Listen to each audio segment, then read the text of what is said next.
everybody, and welcome back. Here we are at the Rock and Roll Show, the Brew and BBQ Festival. We are listening to live music. We are watching Alpin Fury do its things. Whoa, too fast to capture. And we are about to eat the pork ribs.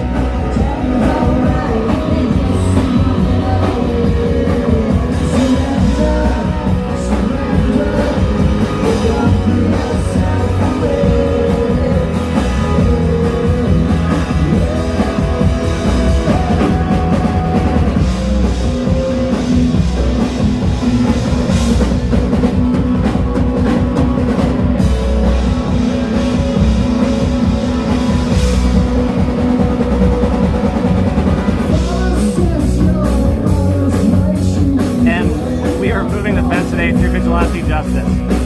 Well, I mean, you said it, not me.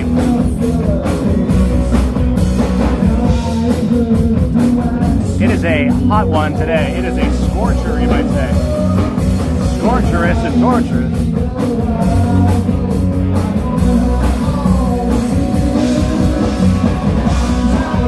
So we're listening to some live music here. I am going to try some food very soon. I have this here. This is the glazed pork ribs. I had a pretty good experience last time with the flatbread brisket. If it sounds like I'm shouting, it's because I'm right next to the stage and this band is playing pretty loud. I'm not yelling at you. I'm just yelling so I can hear my own voice.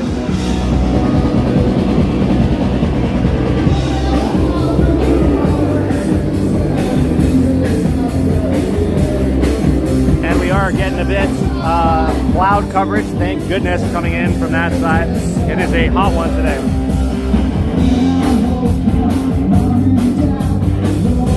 Alright, I'm going to flip this camera and we're going to eat these ribs and see how they are. Live.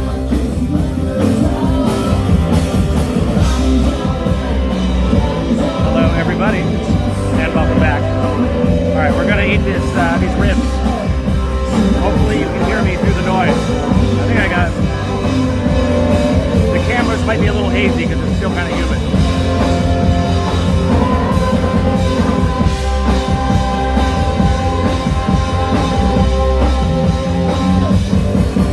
That fan's got to sound weird when flying by on Alpin Fury. Yeah, you probably just pick up like one little snippet of the music and you're off. Alright, here we go. I'm going to try this. The BBQ glazed pork rib.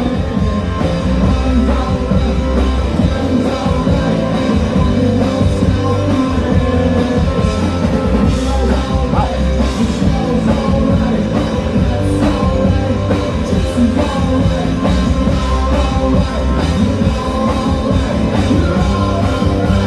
It's pretty good. It's pretty good. Brain wiggle. You gotta try it. It's good.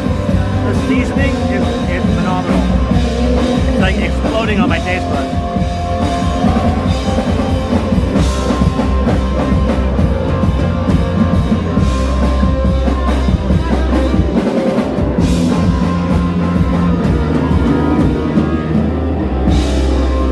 This is great.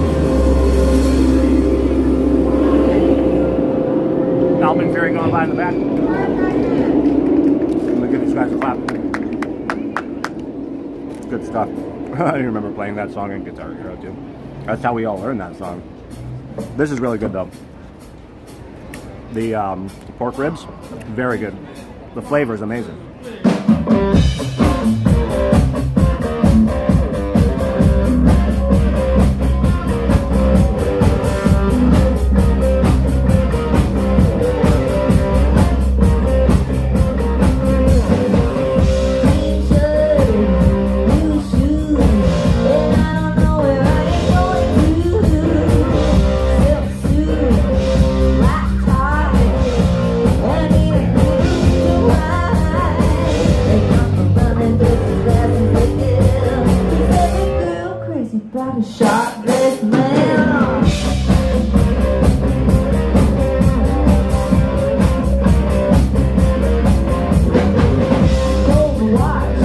so good.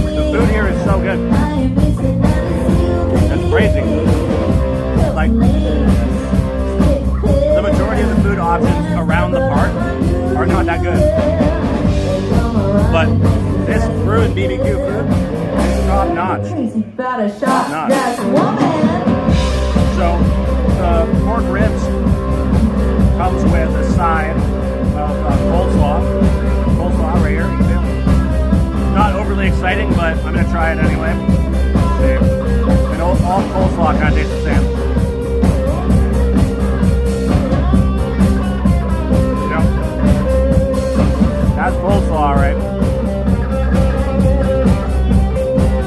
Nothing to report there. I mean, I guess there is a bit of a nice balance between the seasoning of the pork ribs and that kind of like cooling effect of the coleslaw. It's kind of refreshing to have the coleslaw after. Ooh, and this is a nice one. Look at this. That's a chunky one. That's coleslaw. You gotta obey coleslaw. I got a bit of the coleslaw sauce on this one, so we'll see how that affects the flavor. Oh man. Wow. Wow. I'm impressed. I am impressed.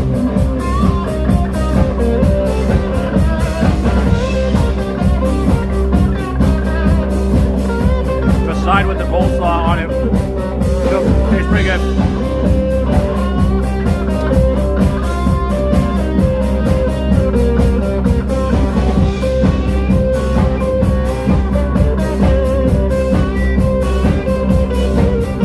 I am impressed. My fingers are covered in a variety of things, but that's what happens. Get a little messy down here, but these are fantastic. If you're just tuning in, you gotta try the flatbread brisket and you gotta try the pork ribs. So far, I'm very impressed with the food at this festival. It's really good. And the music's really good.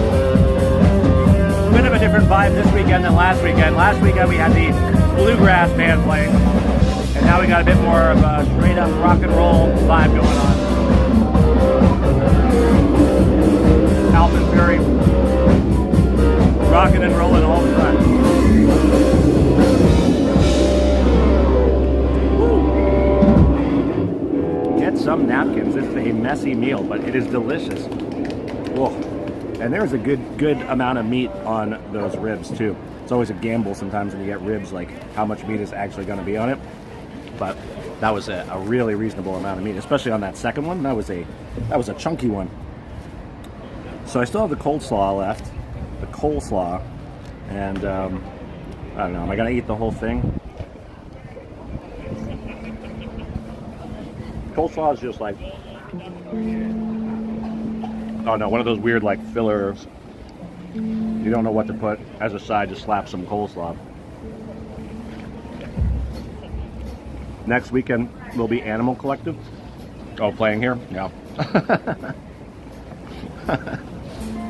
That'd be hilarious. Ooh. Alright, well, that's kind of my food review of this. Pork ribs, fantastic. Now, I'm going to flip it over. We're going to watch this band a little bit while I eat or don't eat the rest of the coleslaw. And what I'm going to do is I'm going to get a beer. We're going to go around the tents. We're going to talk to some people here. And I'm going to put the beer decision in your hands. We're going to find out what beer I'm going to get today. I'm going to get a tall boy. We don't know what yet. We're going to explore, and then we're going to make an educated decision. But I'm going to leave the decision in the hands of the viewers today. So prepare for that. Stick around. We're going to watch the band for a little bit.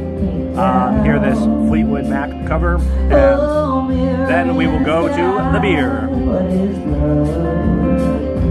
Can the child within my heart rise above? Can I sail through the changing ocean tide? Can I handle the season? Oh, Sounds to me like landslide.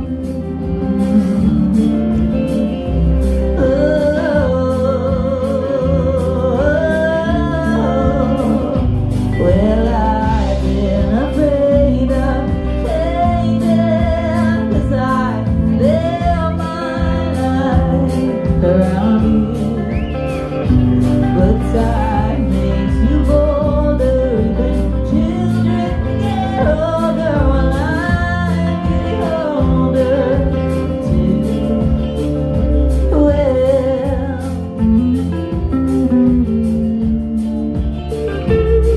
Hey Tom, how's it going, buddy? Planning to visit tomorrow, but it looks bad due to thunderstorms. Oh, it's brutal. But you know what though? I wouldn't, I don't know, I wouldn't put too much faith in the weatherman. I just put a video out on Thursday where I came here, and it was supposed to be severe thunderstorms all day, but it was beautiful, and I got to go on like 9 rides in just the span of 2 hours when I got here. So you never know, it might be the same situation on Sunday. You never know. I feel like the weatherman's been pretty consistently wrong with the forecast.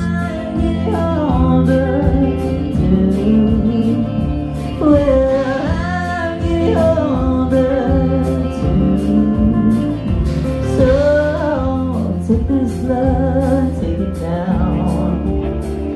Yeah, if you climb a mountain and you turn. So I guess this band is not really a band, but a solo artist with a band. Michelle Tracy, I think is what that says. She's pretty good. And if you see my reflection, I'm still going here. Well, maybe. Okay, let's head on over to the beer tents. Well, maybe. I had enough of the coleslaw. Well, maybe. So I'm leaving some of the coleslaw behind, but this was fantastic. The pork ribs and the brisket, both very, very good options.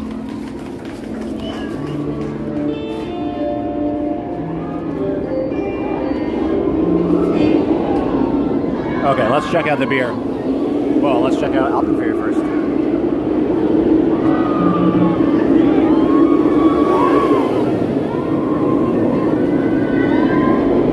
All right, it's time for a beer. It is the brew and BBQ, and I've done it backwards. I did the BBQ, and now I'm going to do the brew. So as I mentioned before, I'm going to leave this up to y'all watching to decide what beer I'm going to have today. I have a ticket in my pocket for one tall boy. So we're going to walk around and we're going to see what we got here. So we have the Simply Honest Earnest Cider. Hey, how's it going, man? Doing a live stream here. Cool. What platform are you on? On YouTube. Cool. Yeah, it's pretty cool. So what we're doing here is we're walking around and we're going to try and decide on a beer for me to drink on this live stream. Here we go. Pick this 10, everybody. Everybody pick this 10. Come on. This 10. Now, I've tried a couple of these already. Yep. I've tried the Summer Splash Bellinis, phenomenal. Yep. This peach cider is amazing. It's like Yukon Striker themed. Yep. And then last time I tried the White Faced Monster, the IPA. This was really good. Smooth and strong. Yep. Does the job. Does the job. Does the job, absolutely. So, seeing as I've tried these 3 already, what one, well, I guess there's these 2, right? These 2 left. Yeah. Depends if you like a sour or a blonde ale. Interesting. Sour, I don't know. I feel like I have to be in the right headspace for a sour. I agree. I agree. But a hint of ginger, blackberry, and yuzu sounds amazing. Yep, that's right. Interesting. And then Dawn Patrol is a blonde, tangerine blonde. Yep. So it has a bit of a citrusy. So it's our summer seasonal. Okay. Just came out last week. Okay. So yeah, we're here trying to push it out there to everyone, and that's our seasonal. We had some good pushbacks, some nice summery feel with the tangerine. Nice. So, yeah. Nice. Definitely sounds like a summer drink. For sure. Very cool. Okay, awesome. So those 2 are potentials. So I'm going to do the rounds. Alrighty. And yeah, we may or may not be back here. Thanks for the help. Hey, Alora, how's it going? We're doing a live stream here. Oh, nice. What up to the people at home? Word up, you heard it here. Yeah. So, Alora Brewing, you guys are, yeah, from Alora. Alora, Ontario. There you go, it's in the name. Destination in Southern Ontario. Say what up. Right on, right on. So I've tried the Aurora Borealis before. It's amazing. It is. This is like literally like my wife's favorite beer. Yeah, it's so our good. top seller in all Ontario. Yeah. And the other ones that we have here. So this is Light, Aurora Light. Smashable beer. Smashable. I like that. I like the image, the graphic on there. That's awesome. Yeah. Our artist does a great job. That's so cool. Look It's at all really that. cohesive. I love it. And then we got 3 Fields. So what's the story behind this one? So that's our classic lager. It's the favorite amongst all of our Stein members. And basically, that's like people who are in like a membership club where they have like a big mug that stays cool. in the brewery, and they're just community members come in. They get like discounted beers, but that's their favorite, and it's just our classic lager. It's like one of the best lagers I've had, and it's like super smooth, easy drinking. It's made with 3 grains. That's why it's called 3 Fields. Okay, 3 Fields, 3 grains. Makes sense. Wow. Okay, and then moving on, we got Lady Friend IPA with another awesome graphic design on the front here. Yeah. It's a lady uppercutting a bear in the chin. Very cool. 6%. That's awesome as well. What can you tell me about this one? Yeah, so that is basically our house IPA. We Okay. always have that on tap now. Yeah. And it's a great IPA. It's a little bit hazy, but not as much as our Queen of the Quarry hazy IPA. It's just a good, easy drinking IPA. Great for summer. Very cool. Sitting on Well, a dock. I dig the image on the can. Yeah. I like Some people IPAs. buying it just Just they because like it. I don't blame them. That's super cool. In fact, and here we go, another cool image. Yeah, that one's good. Now, I'm noticing this is non-alcoholic IPA. Yeah, non-alcoholic. It's like 0.3, I think. Okay. So if you drank like 100 of them, You'd be bloated. You'd be sober. gooder. Yeah. Very Good, cool. man. Yeah, absolutely. There you go. That is a popular one. The proof is in the pudding. So these are some pretty good options here. So we've talked to Ernest Cider over here. Simply Honest. Some pretty good options there. Then Aurora Brewing. So right here, you can see that this is a popular one here, the 3 Fields. It's the first. There was zero hesitation. There was zero hesitation when that person asked for that. And you said it was popular, so it must be true. Very cool. All right, so I'm doing the rounds and I'm leaving it up to the viewers on this live stream to decide which beer I'm going to drink. So I may or may not be back here. I will eventually be back here. I'm going to try as many beers as I possibly can throughout this thing. Vote for us. Feel back home. There you go. Right on. Thanks so much, dude. So here we are at Cowbell. Cowbell, you need more cowbell. Look at this. Oh, and they have like the samples as well. They do little samples. And then they got, what do they got here? So here's the menu. BBQ and Brew, Hazy Days IPA, Cerveza Mexican Lager, Peach Cider, Hijinks Raspberry Lemonade, Lime Tequila Seltzer. Okay, so I think I've actually tried, yeah, I tried the Hazy Days IPA, did I not? Yeah, I did. Or did I? No, I didn't. These are some cool looking cans though. Well, let's check in and see what's going on here. Hey, how's it going? Very good, very good. We're doing a live stream. You're live?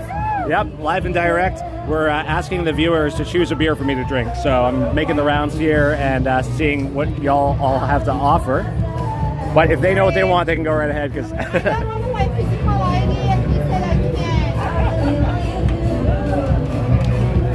some questions about IDs. I'll sort of walk away from that for the time being. Okay, so what do we have here? We have Hijinks Seltzer. This is lime, hazy. Nice. That's 6%, so that's strong. And then 5%.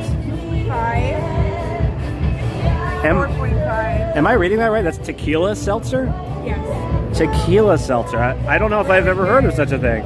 Does it taste like tequila? Well, you know what? It's better because it doesn't taste Oh, okay. I was gonna say because tequila's sometimes. Oh yeah, I would love to sample it. Yeah, let's see.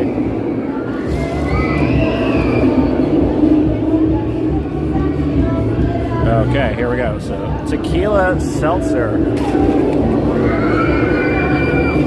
Okay, yeah. That's it's a mild tequila taste. That is not too bad. That's very doable. Yeah. Yeah, I don't feel like I need to like wash my mouth out immediately afterwards. You know, no need for the salt. Yeah, I'm a vodka drinker, but you know what? My favorite one is that one. That's your favorite one? Yeah, it's really Nice. good. Cool. It's All right. carbonated. Amazing. Well, I like the can. Honestly, those colors are like really. Like when I looked over here and those ones popping out, I was like, that looks like I would just get that for the can alone. Awesome. All right. Well, okay. So we've seen these options. I'm gonna make the rounds. I may or may not be back. We'll see. Okay, and just so you know, so you can purchase tickets over there. I have the receipt in my pocket. I'm just waiting to see it. Yeah. Yeah, I'm gonna go for the full can eventually. Yeah. Do you have a garbage here? I can throw this out. Thank you. Great. Thank you so much. Hey, how's it going, guys? Good to see you. Good to see you. Good to see you. Jordan, right? That's correct. Yes. Thank you for remembering. So here we are again. Yeah. I got a lot of viewers coming back and being like, I went and bought this thing right afterwards because everyone loves this. It is. Honestly, it's so good, and we're live again right now, as you might suspect. But yeah, this was fantastic. This was smooth, even though it's 7%. I think this might be the strongest beer that is in this entire thing right now. The world's first strong light beer. How about that? So this is like a world first. That's a reason enough to try it. That's amazing. Amazing. Yeah, that was really good. And so what? You have two others on offer, right? German beers here, the Weizen beer, which is the wheat beer. Okay. That one is 5.5%. Oh, wow. Vanilla notes, banana notes there. Okay. Give it a try. Wow. And then we have the light lager as well. That one's 4.9%. Nice. And it's from hell. I guess so. Munich or hell. It's from Germany. All right. That's where hell is. Just kidding, of course. Germany's awesome. How might be pretty good then? Yeah, exactly. Hell sounds like an awesome place to go. Thank Cool. God. Yeah. Thank God for hell. You're gonna come back for one of those Apollo 7s later on today? I might. So what we're doing now is I'm leaving it up to the viewers to decide what tall boy I'm gonna get. So we're doing the rounds, we're talking to everybody. I did already try this, so I already know it's fantastic. But these ones are like piquing my interest, especially this one, just because of the name. Amazing, cool. All right, well, you might see me back here. I mean, you'll definitely see me back here, but I might be back here. Yeah, right on. Yeah, that's it. All right. Yeah, those guys are awesome. What do we got here? Oh, this is the something in the water. Happy Saturday, Greg. Good to see you in the chat. Two Gregs in the chat, actually. And here we are. Hello again. Good. Doing good. How are you doing? We are live, of course. So yeah, we're doing a thing now where we're asking the viewers to pick a beer for me to drink. So going throughout all the different tents here, and I have tried a couple of things from you already. I've tried the IPA, which is amazing, so good, and I did try that. Yes, those are the two I tried. So the other two We are have a Pilsner. okay. It's for our community in Liberty Village. Nice. Very refreshing. Yeah. Notes. Okay. Some cracker notes. Okay. And this one is our Hazy Session IPA. Hazy Session This one IPA. is a one tropical notes such passion fruit and maple. Okay. But because it's a session IPA, the body's not going to be too heavy. Okay. And the bitterness is going to be very clean. Very cool. Awesome. Well, that one I think is speaking to me, but that also sounds amazing. But I love IPAs. Ooh, decisions. But the decision's not up to me, it's up to the viewers. So let me see those cans there. And then we got, well, there's the ones I've already tried. I guess they can, yeah. But this one is really good and refreshing. This one, yeah, I tried this one last weekend. It was great. It was honestly fantastic. Yeah, and like I said, the Daredevil IPA. If the ride can be as good as the beer, then that's going to be a good ride. There we go. Right on. Awesome. Thanks so much. Yeah. Awesome.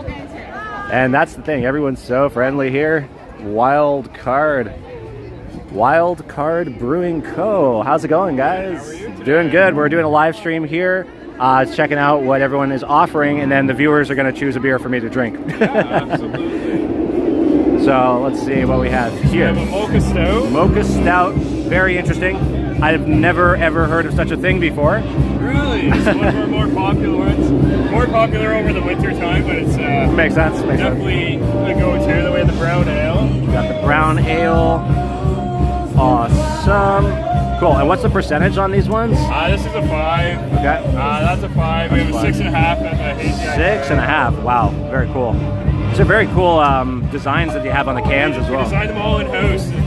And there's a king on the top, and underneath is a lion. Oh, that's so cool. And then we put all the detail in it. All the glasses on the bottoms are all empty. Wow. That's so cool. Wow. And then here we have We have a cream ale. cream ale. Awesome. That's 5%. That one gets 5. Nice. Oh, I got We have a an lot. Irish red. Irish red And we have a Kolsch. and a Kolsch. Wow. Okay, and that's 4.7. 4.7, 4.7. Wow. This is amazing. I think you guys have the most variety out of any of the tents I've been to so A far. little bit of everything. Yeah. Wow. So Kolsch, Mocha Stout, the brown, the hazy, the cream ale, and the Irish red. Wow. So many decisions, so many options rather to decide from. Very cool. And where are you guys located? Barrie. Barrie. We tried to open in Innisfil. We didn't get open, so we moved to Barrie. I like how you remade the sign. Get rid of it, yeah. That's awesome. Cool. All right. Well, I may or may not be back here to try one of those. Eventually, I'll definitely try them, but See you soon. yeah, for sure. Right on.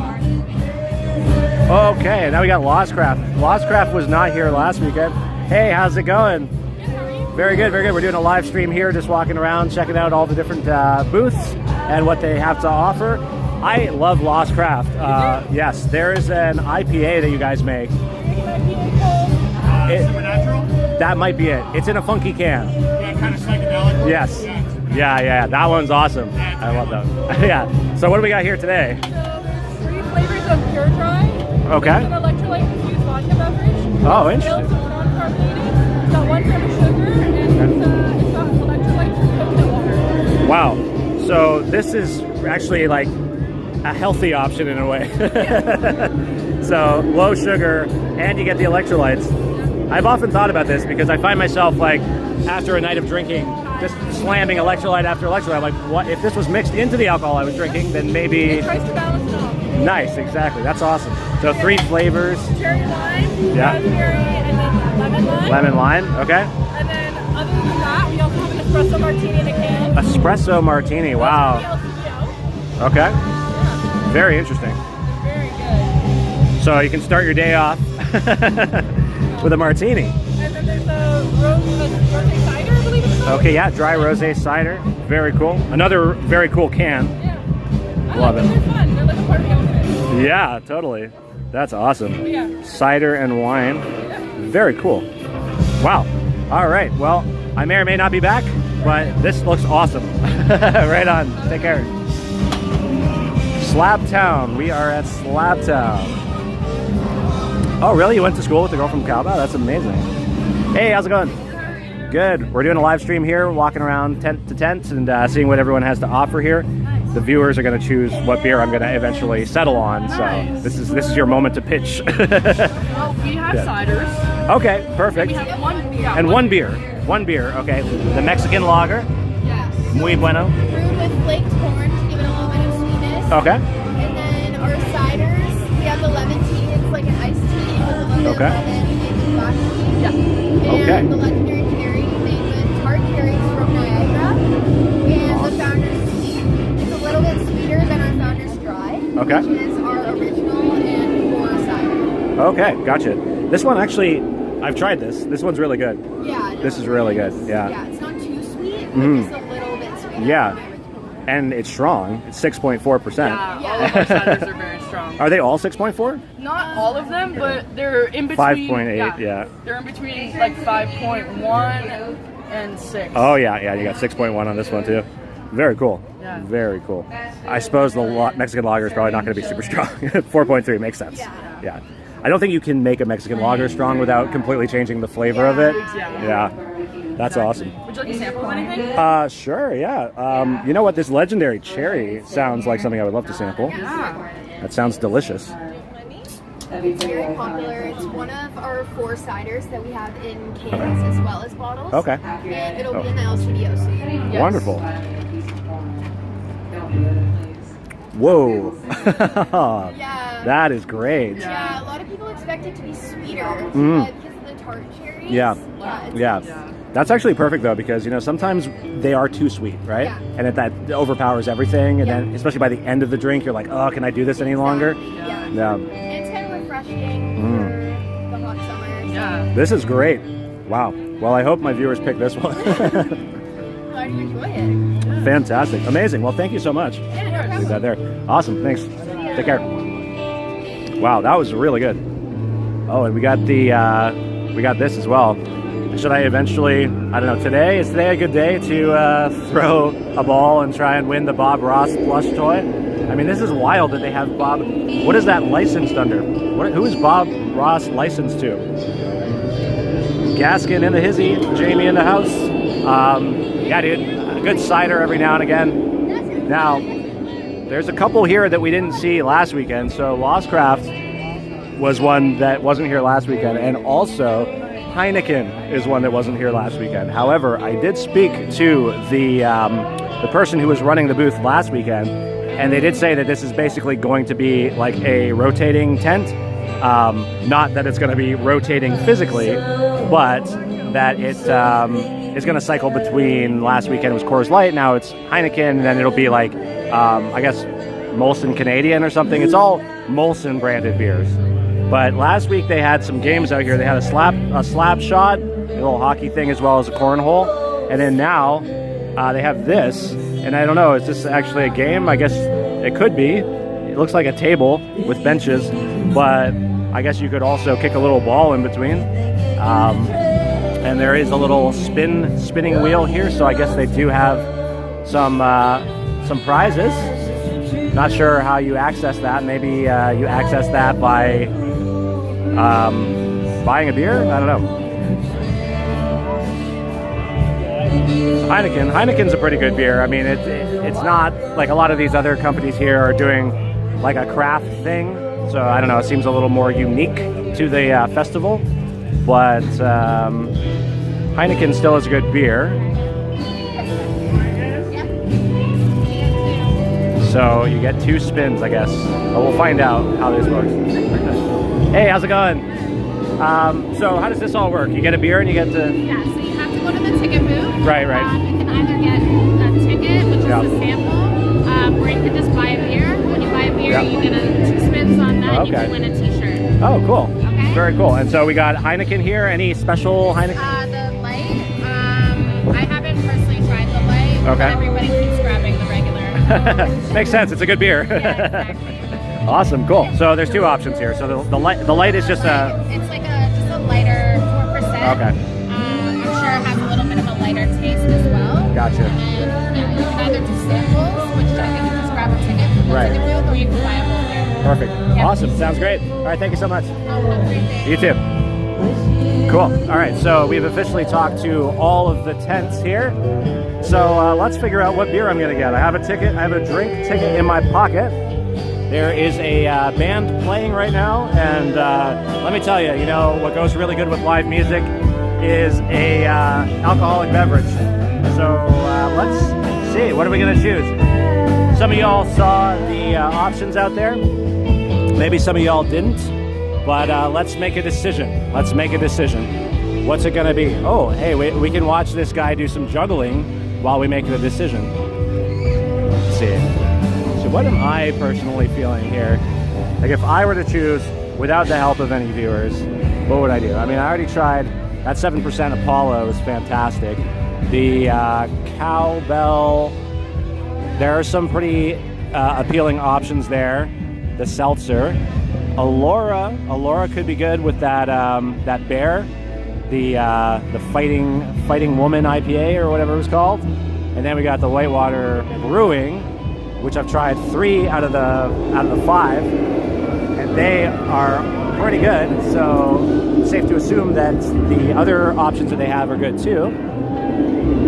Heineken, personally, I feel is just too normal for me to try. But then we got something in the water. There's some stuff that looked appealing there. Wild card. Oof, man, there's some tough decisions to make. Yeah, I don't know. If anyone has a recommendation, you can let me know.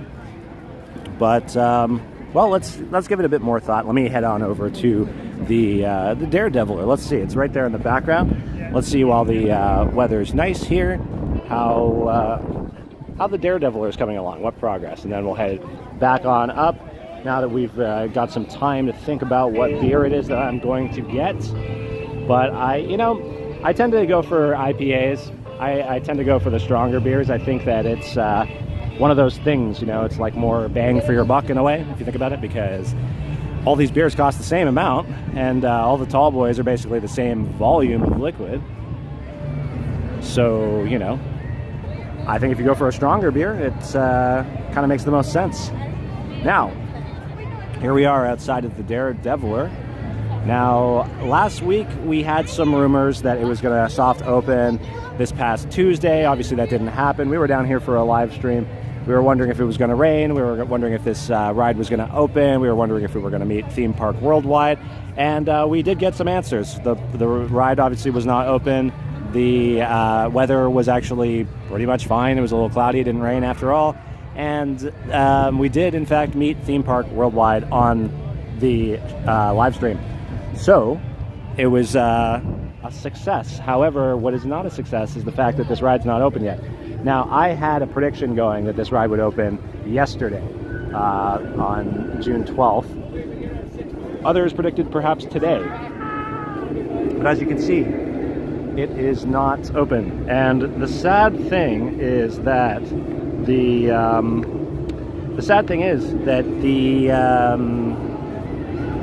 last time I saw them really doing any work on this thing, they were using the clearance ring.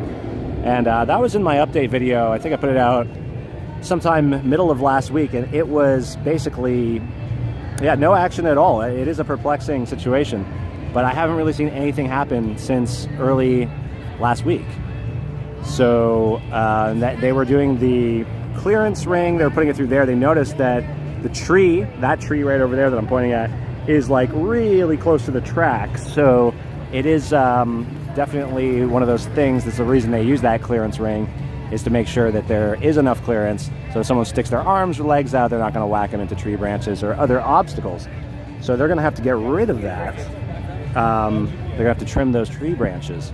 So I don't know if that has pushed the opening date back at all, and if it has, how long, because I haven't seen any work at all since then. Like, are they waiting on a tree trimming crew to show up before they can do anything else? I don't know. But no new airplane, no new, what else was there? Yeah, no new sign. They're waiting for the sign. But I don't think that there is any active work going on it. Well, there's no active work happening to it right now. So, what do y'all think I should drink? Should I drink a cider? Should I drink a beer? Should I drink an IPA, a lager? What's it gonna be? You choose. You choose it and I'll drink it. It is a very hot day today. The sun is out. The clouds have parted. There was a bit of cloud coverage that I had for a moment there, but no more. But it is it's hot, so let's see. Maybe I'll just go ahead and make a decision for what I'm going to drink. I think that Allura is calling to me. I think it's calling my name.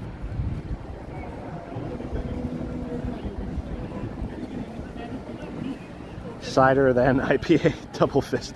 I don't even know if that's a possibility. Is there a limit to how much you can get here?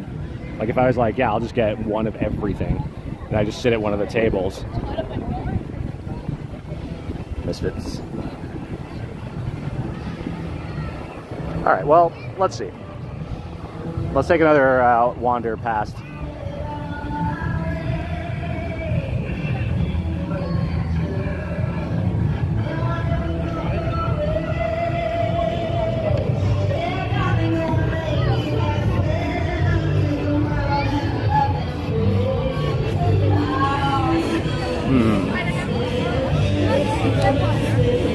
Surprised that they don't have the Lost Craft IPA. I do not remember what it was called, but it was a good one. Okay, I think we're gonna go with the Allura. Are we decided on Allura? Can we decide? Lady Friend, that's what it's called. So let's see. Okay, guys, we're gonna go for the Allura. We're gonna do it.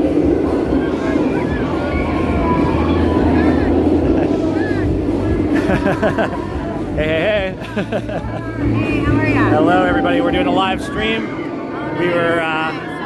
We work for Cowbell, and today we have our peach cider, our 80 Days IPA, Mexican lager with a hint of lime zest, tequila seltzer, and our vodka raspberry. I tried the tequila seltzer from your associate. It's actually really nice. Like I was telling people that are watching that tequila is not one of those drinks you want like a whole tall boy of. So I'm glad that the taste is kind of mild. Yeah, it's very sessionable. Yeah, exactly. Refreshing. Yeah, you don't need you don't need a bunch of salt afterwards. No, that's awesome. Yeah, nice. Very cool. Nice. So Cowbell. Cowbell, so I've been around since 2017 and I'm located in Blythe, Ontario. So there's a brewery here. Yeah. If you ever get a chance to check it out, definitely worth a trip. Cool. That's a really cool all one. kinds of events. Actually, we just purchased a winery as well in Grand Bend. Oh, cool. Yeah, so wow. we distill, we do vodka, whiskey, gin. Our gin's at the LCBO. Okay. So the brand is at 12 Apostles. We actually have a Singapore Sling as well. Okay, wow. So like basically everything. Yeah, absolutely. Amazing. Cool. Awesome. Well, thanks so much for the information. Amazing. How about that? The Cowbell's doing it all. Okay. All right. So popular demand, my demand being the most popular, I'm going to do it. All right. We've made a decision. It's going to be this one. The Lady Friend. I've got it, yeah.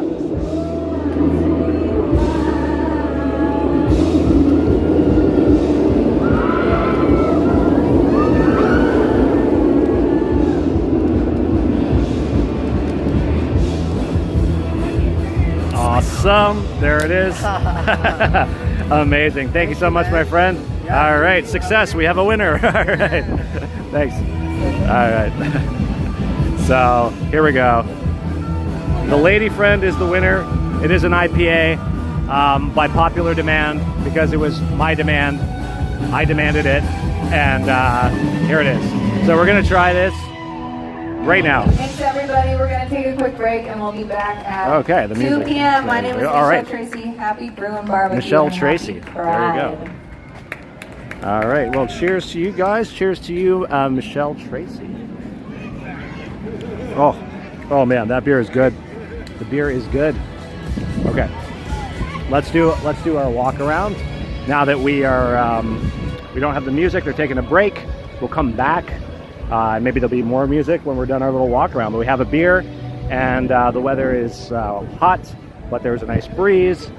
I'm sure it's super busy today. Let's find out. We're going to walk around the whole park, and we are going to see what the wait times are. We're going to see what the crowd sizes are. We're going to see what rides are working, what rides are not, and if there's anything new to report.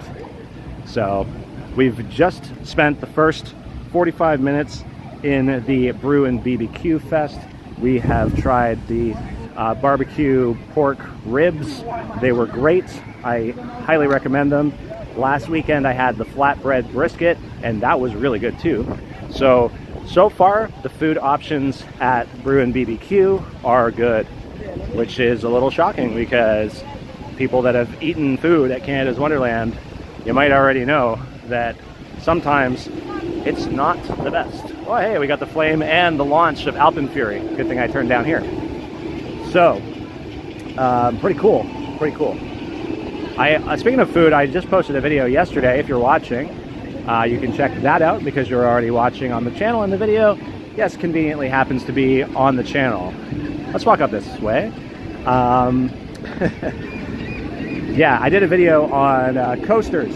So I tried all the entree items at Coasters, and I made a little video with some ratings on what I thought about the food items there. They have 4 entree items. There's the cheeseburger, there's the foot-long hot dog, there is the regular chicken tenders, and then there's the tossed chicken tenders. and they've had kind of 2 different flavors for that. They had the jerk chicken tenders, and then they currently have the garlic parmesan chicken tenders. And yeah, I'm not going to spoil my ratings on those. You'll have to go and watch the video if you want to see which ones I liked better than the others. But I posted that video yesterday, so if you want to watch it, you're already on the channel. Convenient. Convenient. I make it convenient. So it is a little busy today. 10K attendance by 11 a.m. this morning. Yeah. Well, you know what? It does make a lot of sense because it is a Saturday and it is a nice weather Saturday. Last weekend and throughout the week it was kind of touch and go with all these thunderstorm, you know, forecasts, severe thunderstorms, rain forecast, but it didn't even really rain. Wonder Mountain's Guardian. Oh, you watched, Greg? Thanks for watching. Thanks for watching. So, yeah. And then the day before that, on Thursday, Alpine Fury. The day before that, on Thursday, it was, the forecast was calling for absolutely crummy weather, severe thunderstorms, all-day thunderstorms. And in the end, it was totally fine. As you can see from my video, I got here at 10 a.m. on Thursday, and I left at 12 p.m. noon. I was only here for 2 hours, and I got 9 rides in. 9 rides in 2 hours. Pretty good. Pretty good, I thought. And you know what? That was one of those flukes, because I think a lot of people saw the forecast and they're like, thunderstorms all day? Well, there's no point in going to Canada's Wonderland on a day like today. But lo and behold, it actually was the perfect day to go to Canada's Wonderland because nobody was here.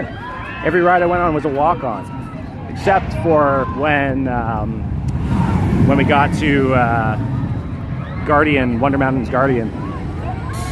Then around noon, I think everyone had figured out that it wasn't going to rain anymore, and then everyone showed up, and then it was like back to normal wait times, peak season wait times. And we got a spillage of forks on the ground here. Just a bunch of forks on the ground. Whoever did that couldn't give a fork, or maybe they could. They gave 3 forks. Oh, it's busy over here.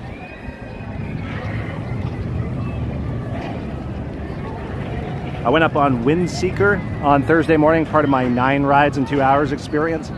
And yeah, honestly, Windseeker is, like, to me, the scariest ride at Canada's Wonderland. Like, I can go on Yukon, I can go on Alpine Fury, Leviathan, no problemo.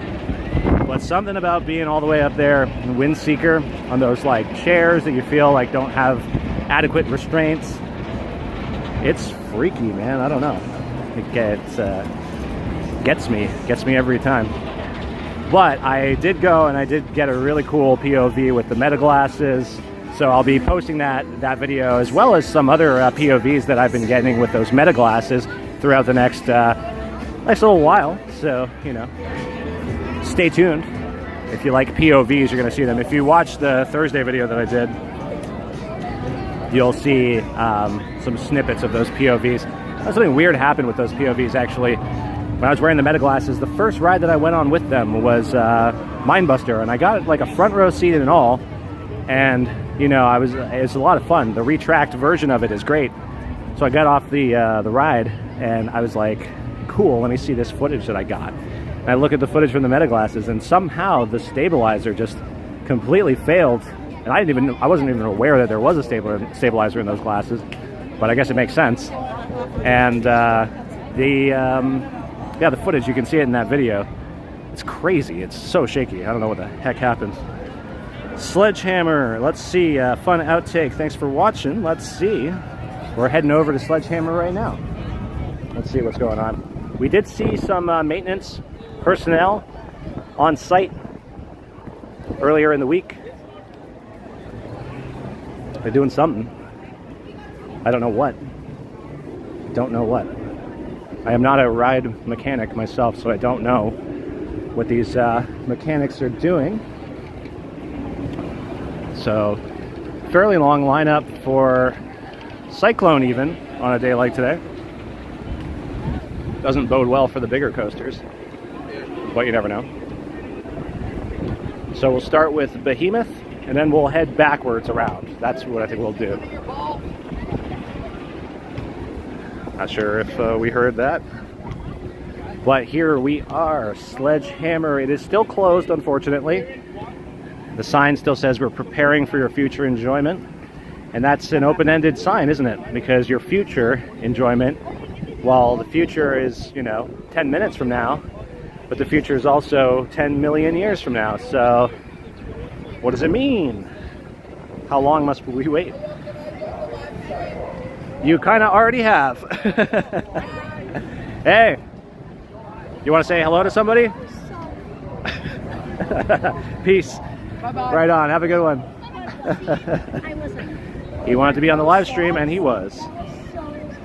So, yeah, here we are. Unfortunately not working. I assume the issue is still the same as it was the other day, which is that we are waiting on the hydraulic pump to show up. And then I guess that needs to be installed. But the good news is once this thing does show up, we are going to have a much more reliable sledgehammer.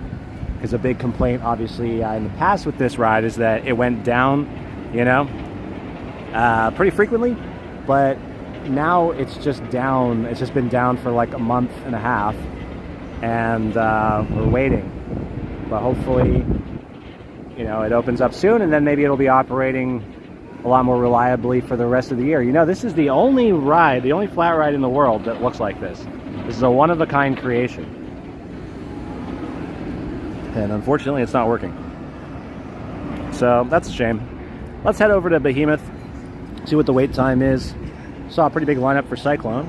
So if that's any indication, I'm going to guess that Behemoth is going to be slightly longer than it normally is. It is a Saturday. The weather's not bad, but let's find out. Okay, I can see it already. Greg, you heard the parts came in early this week. Oh, okay. Well, this is good news. So they just got to actually install them now. That's not bad. Okay, Behemoth, wait time. The line is huge. It's all the way in the back. We're looking at 35 minutes. That's what the sign's saying. 35 minutes for the regular line, 5 minutes for the not the standby. 35 minutes for the standby, 5 minutes for the fast lane. Let's see what the single rider's looking like. Let's see what the single rider is looking like. Oh boy.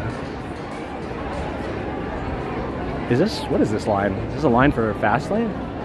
Very strange. Okay, so there's actually a lineup of people waiting out here for seemingly the fast lane entrance. But single rider actually looks totally fine. Single rider's right over there. It's only like 5 people. 1, 2, 3, 4, 5, 6. 6 people. Not so bad. Just a 35-minute wait for the regular crowd. But as I say all the time, don't use the single rider as some sort of cheat.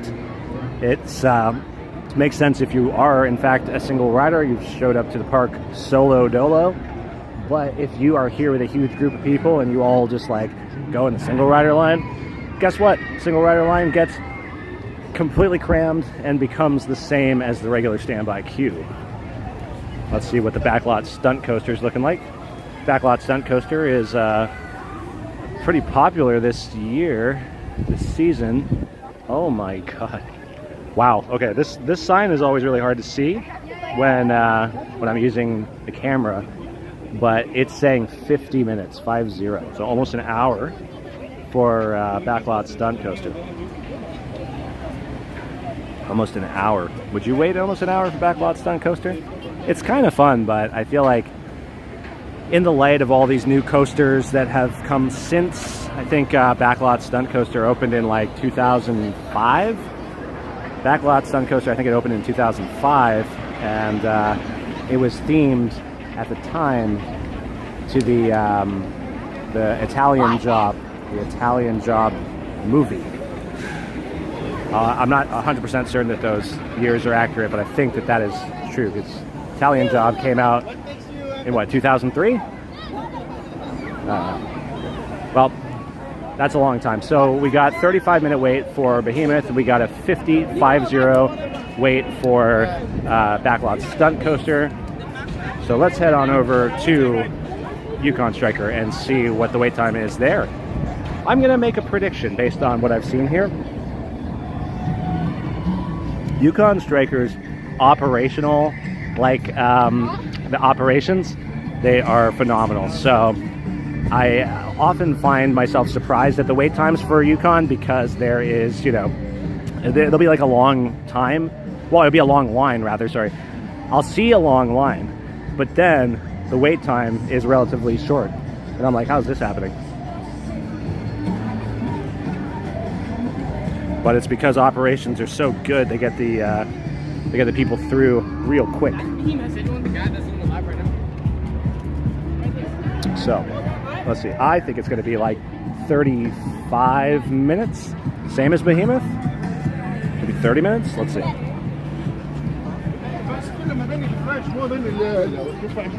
And as you can, oh look at this, fallen snacks. What is that? Is that that's like munchies or something. We got the pretzel sticks. We got some crackers, popcorn, and looks like Fruit Loops as well. So that is a mix of different snacks all on the floor. There's a bunch of people coming off of Mindbuster right now, and let's see the line. Okay, the line's not so bad. I mean, it could be better, it could be worse.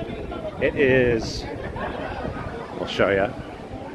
It is stopping right here. So right almost where the fast lane. Oh, but they are sending trains without any riders on. So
Are we getting any audio now? I think it is. I think it might be the Canada's Wonderland Wi-Fi. I was gonna say the Canadian Wi-Fi, CW.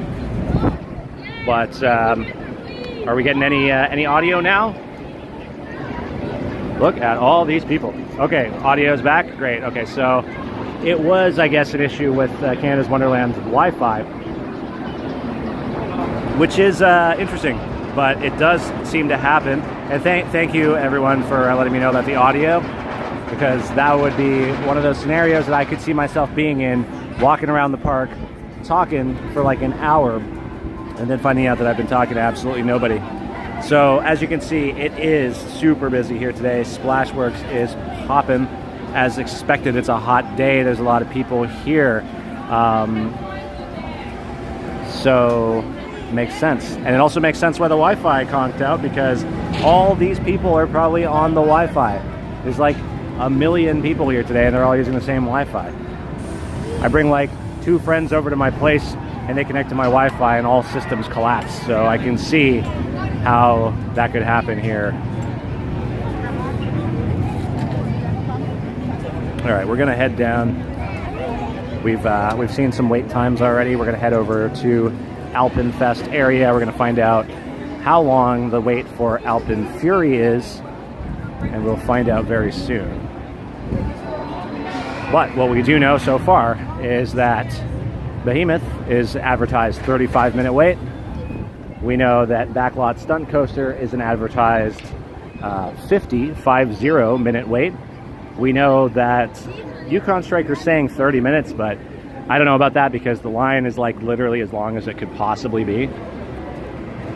Even though operations are super, super tight on that ride, I don't know. Are they going to clear the entire queue's worth of people in 30 minutes? If you join the queue right now, you're going to get on the ride in 30 minutes? I don't know. I don't buy it.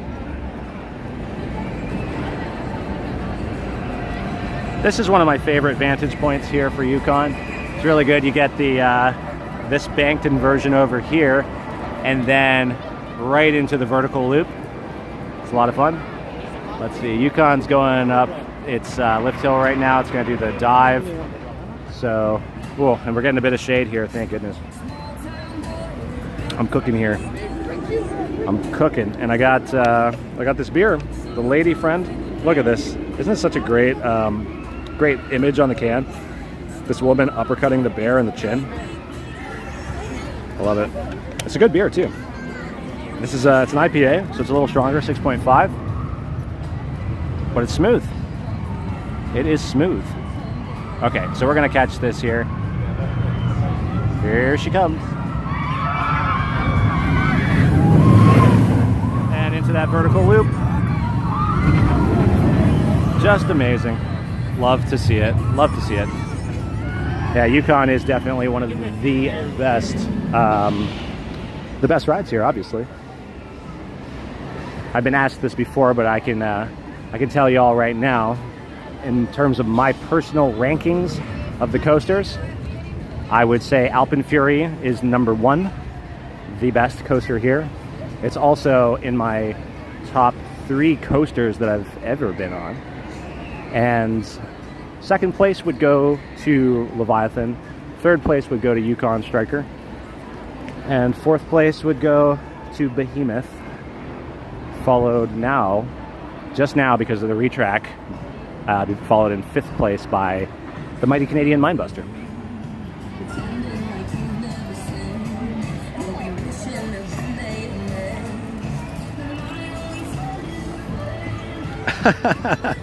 Imagine if Yukon was a stand-up dive. My God, that would be crazy. That would be crazy. That might be too much.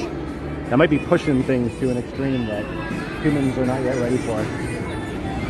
Here's another good vantage point here if you're planning on checking out Yukon on its adventure. Coming right out of the vertical loop and then into another gigantic corkscrew loop. This one's hard to capture. Let's see. Here it comes. Oh yes. Okay, that was. I blame that on the gimbal. The gimbal decided to go the opposite direction as the direction that the roller coaster was going in. So I blame that on the gimbal. Okay, so let's see if the roadside chicken's open today. It's a Saturday. It's busy. It would be crazy to close it on a day like today, right? Well, we will find out very soon. And here's the answer. It is open. Good. So they are doing something right here with but what are they doing with the roadside chicken all those other days that I come here and it's closed?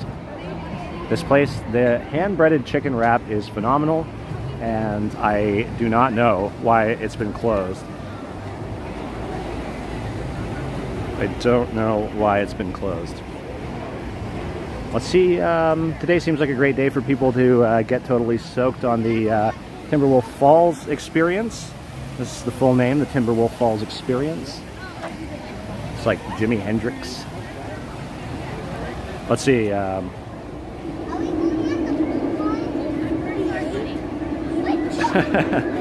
Hey, Julian, how's it going? I can assure you that this is in fact live. Now watch this. Let's see if they get the extra blast here at the end. I love it when people don't expect the extra blast here.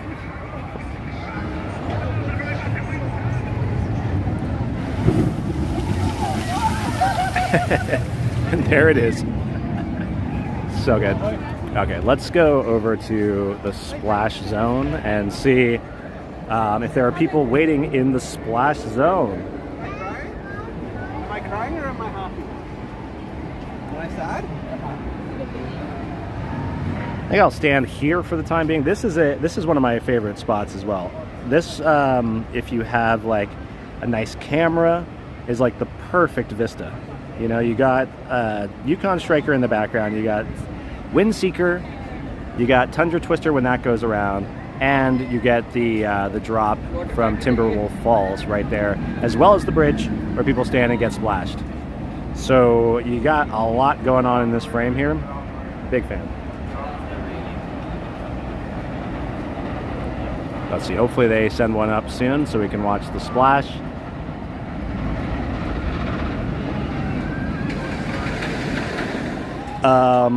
No, Daredeviler is not open yet, unfortunately. We were wishful thinking, I think, a bit when we were planning for an opening this weekend. But yeah, unfortunately, no dice. But look at this. We got Windseeker going, and there goes Yukon on the drop. A dive. Now we just need this Timberwolf Falls to go right at the same time, and we'll have it all.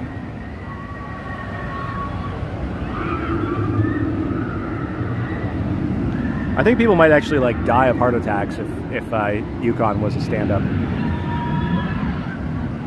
I think people would be like dangling over the edge, and they would literally like have a heart attack. Everyone would show up at the station. It'd be a train filled with corpses at the station when it comes back in. Okay, people are lining up here. Okay, they're gonna get soaked. They're gonna get soaked. Let's see here. We'll zoom in a little bit. Whoa! I almost half expect to see these people go like flying off the bridge entirely. So good. Okay. Let's move on. We still got some other rides to check out. We got wait times to check out. We have seen Behemoth is at 35 minutes. We've seen Yukon is at 30 minutes, although I think it's going to be longer than that. We've seen Mindbuster doing some tests with the trains without riders on it. So is that going to be down for a long time or a brief time? We don't know. But there was a lot of people in the line. It'd be very disappointing for them if it takes a long time, because that line does not have a lot of shade unless you get to... Well, pretty much there's no shade until you get in the station. Now also, let's take a look at, what is it, Soaring Timbers has been closed basically all last week, it seemed. And we'll also see if Vortex is a long wait. I mean, I can tell already that it definitely is because I'm looking at the line. They've got the extended queue out.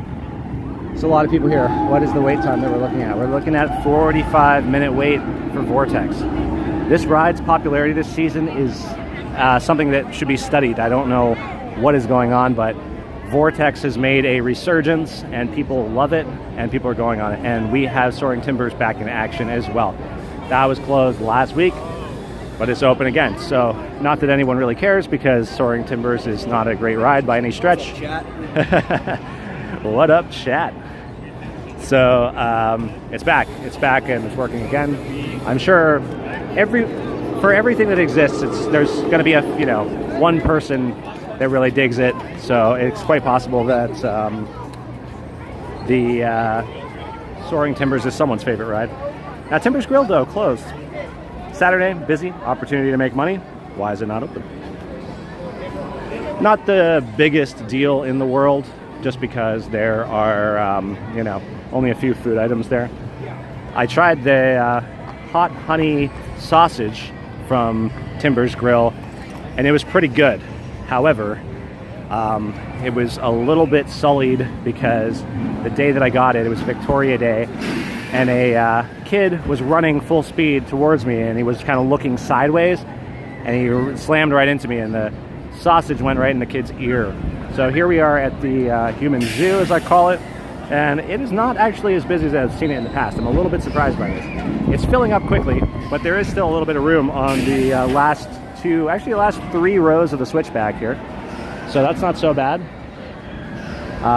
But yeah, there's still patches, even with these like little canopy things, there's still patches where you're gonna get direct sunlight on top of you. It's gonna burn you up.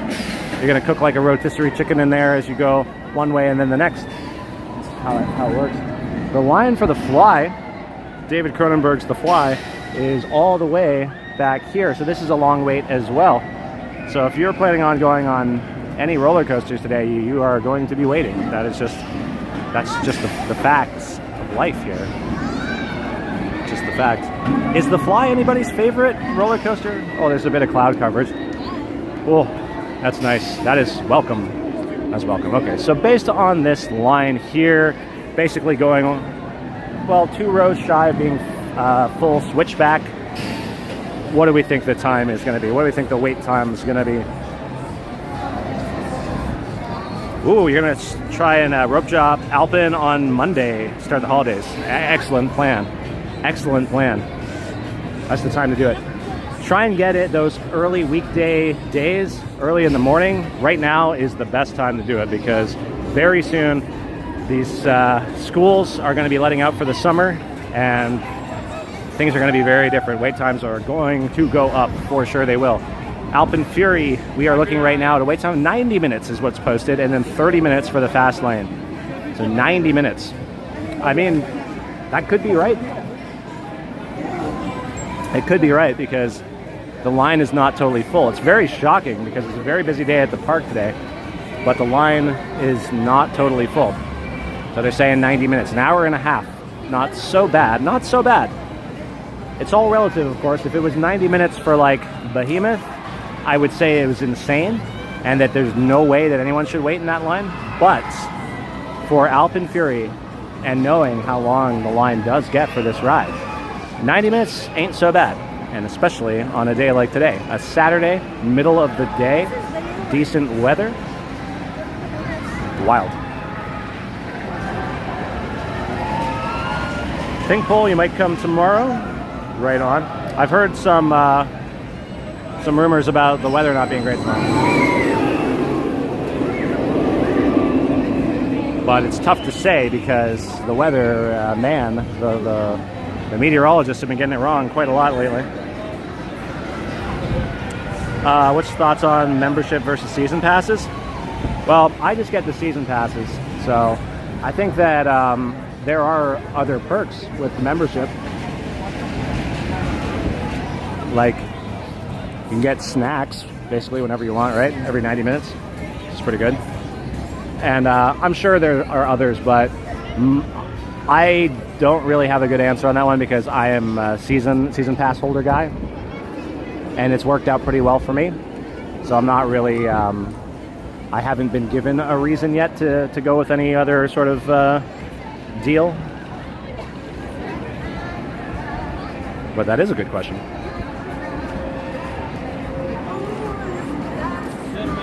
Okay, 90 minutes for Alpin Fury, 35 minutes for Behemoth, 30 minutes for Yukon Striker, 50 minutes for Backlot Stunt Coaster. So The two premier rides here have the highest wait times. Now, we are going to be walking right up to the bat. And the bat, we will find out whether or not it is working today. I do not see it in operation, but there are people in the line, which would imply that they're in there for a reason, and the reason being to go on this ride. I'm seeing people walking out. Okay, I guess it just finished one of its cycles. Yeah, there's people getting in. There's people getting into the seats over here. So I guess the bat is running today. That's great. Lineup's pretty long.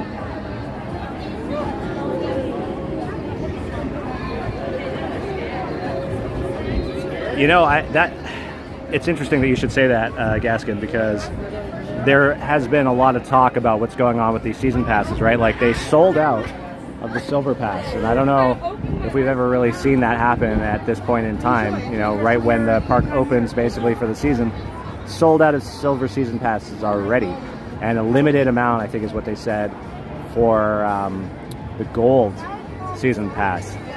So it is one of these like hot topics right now. It's like, what is going on? Why are they doing this? What do they got planned? Are they planning on, you know, busting out a new like 2026, 2027 season pass that they're gonna, you know, try and sell that one?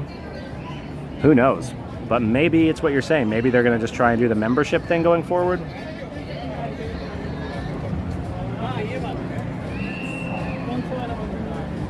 Yeah, that I would agree. I think, Paul, it's very frustrating, you know, when they do stuff like this, because it's alienating their audience. You know, there's a lot of people, myself included, that voluntarily come to this park and spend quite a lot of money, you know, because at the end of the day, you know, the value for what you're getting feels worth it. You know, I mean, there's stuff you'll hear me gripe about stuff all the time. That I think are cash grabs here. That steam whistle pop-up, the price of beer in general, and the price of food in general. Absolutely outrageous. I mean, I get it with like the merch items and stuff like that, but they're very, very cash grabby when it comes to the consumables. But yeah, I don't know. I mean, last year we had with our passes, we weren't able to go to the mazes, right, for the Halloween haunt, and that already felt like they were stripping something away from people that were paying. So yeah, if it is like a thing where you can only get a membership and that's going to cost a substantial amount of money, more so than you know, the gold or silver season passes, then yeah, I'm also going to be kind of cheesed. It's got to be worth it. Yeah, good. Yeah, exactly. Why would you pay for months that the park isn't even open? It's crazy.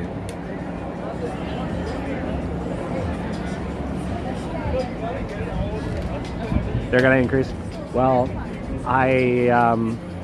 you know, I think the meal plans. It depends on how much they're increased by, because right now, like with the meal plan, I think what is it, like 150, something like that. I can't even remember what it was, but I think it was 150. But I feel like I got a pretty good value out of that already, because I'm here so frequently that I'm at least having one meal a day. And if they are like 20 bucks a day, then really you just need like 7 or 8 meals, right, before you reach the $150 that you pay for the dining plan. So I got my value for that plan already. Like anything I'm getting now, like I've probably had, you know, over like 20 meals here already. And if that was 20 bucks each, that's like 400. That would have been $400 worth of food. So anything I'm eating right now, I'm seeing as kind of being like, not exactly free, but you know, like a good deal, because I already got my money's worth back. So if they increase the meal plans by maybe like 20 bucks or something, not saying that they should, or not saying that that's cool at all, because like, hey, aren't they getting enough money already from us? But I could still see if it was something small by 20 bucks or so, if you came here a lot like I do, you would still get the value for that if you know, eat here like every day. But on principle, it's not good, because when will it end, right?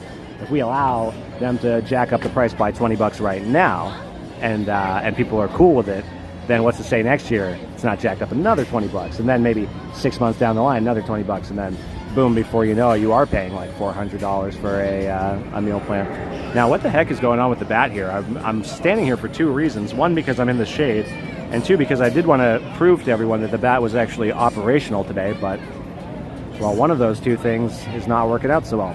The shade, on the other hand, working out phenomenally. It's a hot one today. And for all y'all that are tuning in right now, I started this stream at the Brew and BBQ, and I grabbed this beer. It's called the Lady Friend. It's got an amazing graphic of a lady uppercutting a bear in the chin.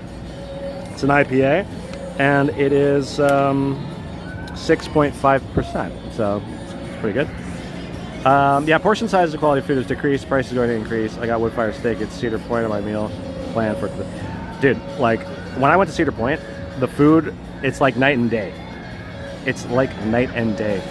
The food options at Cedar Point blew me away. And even, you know, menu items that are the same. Oh, there goes the bat. It's going backwards up the lift.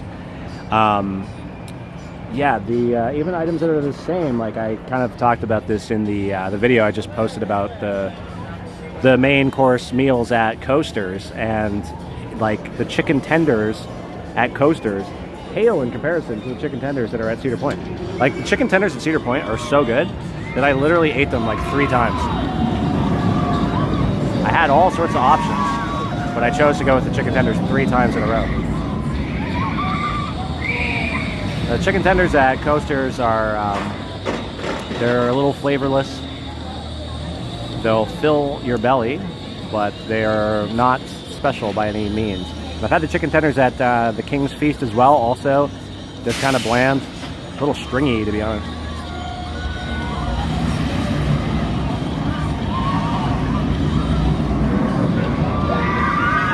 Yeah, I did try the food. So this video will be archived, but you can always scroll back to the start when I did sample the food. Today I tried the barbecue pork ribs. They were really good.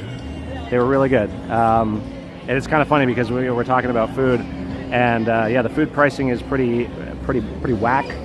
But the barbecue, the brew and barbecue food is included with the meal plan. So last weekend I had tried the flatbread brisket.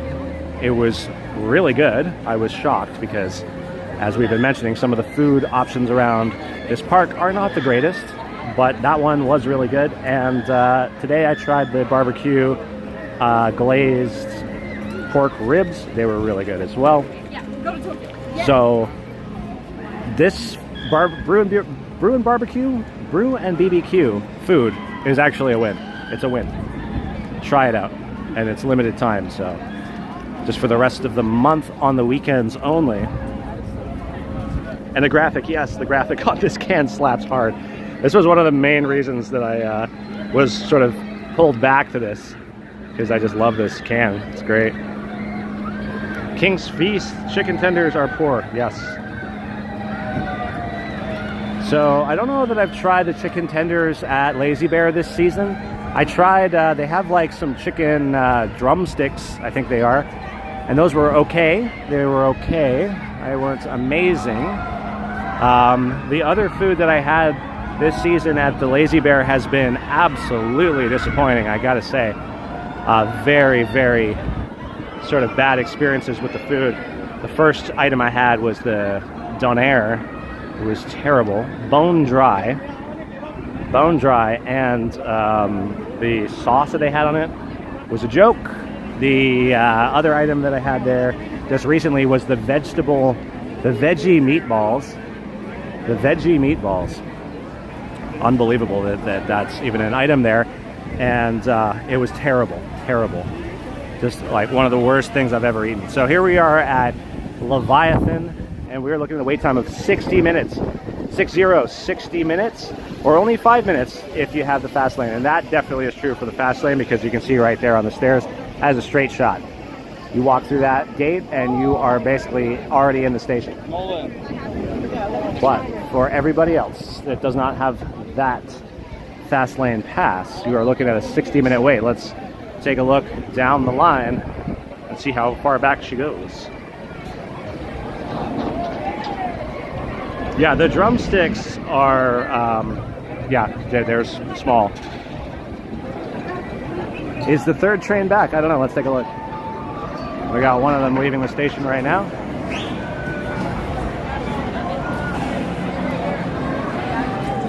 There they go.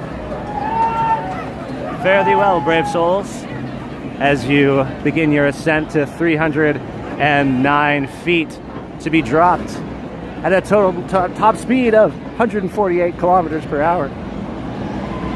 There's nothing like the rush that you get when you get to the top of this lift hill.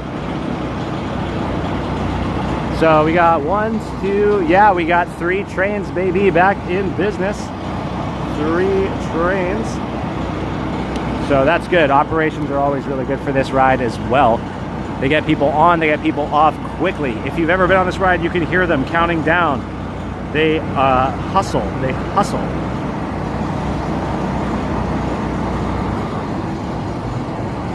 And there it goes.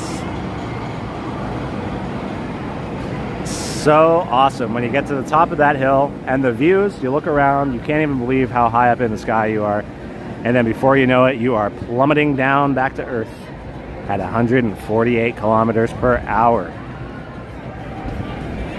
Drop tower still has a couple of the seats, this one on this side are not working, but the ones on the other side seem to be working. The lineup for drop tower does not seem so bad.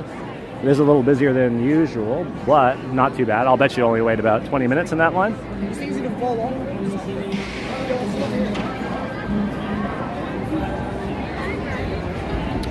All right, so I think we've hit up all of the, we had a last ride on Leviathan last night. Ops are amazing. They truly are great. The teams on Leviathan and Yukon are unmatched. I had a bit of a gripe with the single rider line a few weeks back because on Yukon they were kind of dropping the ball on that, but normally Yukon's operations are top tier. Really can't say enough good things about it. Okay, so we've gone to all the big coasters here. We've taken a look at the wait times. We saw, what did we see? Behemoth, 35 minutes. Saw Backlot Stunt Coaster, 50 minutes. We saw Yukon advertised 30 minutes, though I suspect it'd be more. We saw Alpen Fury at 90 minutes. We saw Leviathan at 60 minutes. So longest wait time, kind of goes without saying, Alpen Fury. Second longest, Leviathan. Third longest, Backlot Stunt Coaster. How about that? So let's see, and then we got, there's a new stunt show starting on June 27th. That's the same day that the Victoria Falls divers come back, which makes me wonder if the Victoria Falls divers and the stunt divers here are the same people. What do you think? Do you think that's possible? They just kind of like do one show after the next? I think it would make sense, wouldn't it? So we're here again at this amazing photo spot, but I think we are out of luck because Riptide is just letting out, and Leviathan is going to go back over. There it is. Yeah. So I talk about this all the time. This is one of my favorite vantage points. If you can get it to line up, this looks so good. Right here with Riptide and Leviathan in the background. I'm giving away these pro tips on like the best photo spots. It is really busy, yeah. Yeah, honestly, like there's only 2 reasons why a lineup would be at Wild Beast, and that's A, it's super busy and there's nothing else to do, or B, people have not yet been on Wild Beast. Because if you've been on Wild Beast, you are not lining up to be on Wild Beast. But this photo op right here, like this should be a marking, like an X on the ground right here. And maybe just even outline my own shadow here. And this should be like maybe I'll make a map that shows all the best photo op spots. It does require a bit of timing, but think about it, right? This Riptide's running, and then you get Leviathan in the background on the camelback. Just an amazing shot, but it's hard to sync up because this ride is one of those rides that takes forever to get going. Like, people will be sitting here for so long. You'll get like 2 cycles of Leviathan before this thing goes up one time. Do they spray water at you on Riptide? Yeah, well, sometimes it's kind of funny because, like, I've noticed that it's a little inconsistent. They always have the little fountain things running right down here, and here Leviathan's gonna pop on over again, but Riptide's not in motion. Here it goes. You can imagine it. It would be an amazing photo. But let's watch Riptide do its thing. Let's take a look and see if they get sprayed. Maybe we'll get lucky and catch the shot in the background as well. But yeah, sometimes I do see the fountains jet up and splash people, which is amazing and hilarious. But recently I've not seen it happen. I've just seen it stay at this sort of level.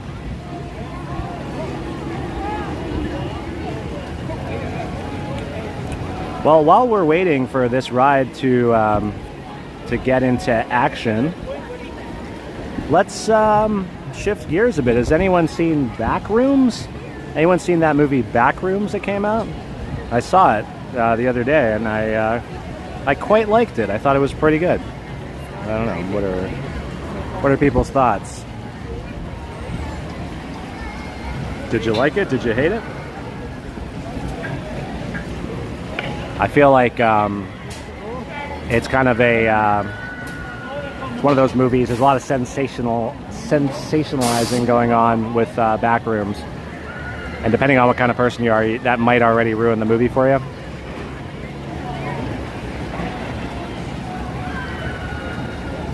Motu? Oh, you watched Backrooms last night? Did you like it? Brain wiggle somewhere out there. Hey buddy, I'm gonna wave in your general direction. Well, let's take a look at this. Let's see if we get this shot. It is very impressive for a first-time 20-year-old director. I was very impressed. I thought it was great. Oh, Masters of the Universe, yeah, of course. Yeah, I haven't seen Masters of the Universe yet. I got to because I watched the Dolph Lundgren one religiously when I was a kid.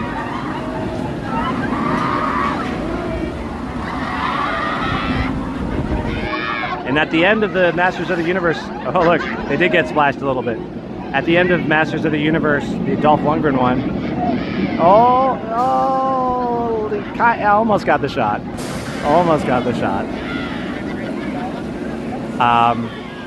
Yeah, at the end of the Dolph Lundgren Masters of the Universe, the spoiler, I guess. Well, maybe I won't say it then. Maybe I encourage y'all who haven't seen the Dolph Lundgren one, but there is something at the end that has kept me in suspense for very many years until now. So I got to see this new Masters of the Universe.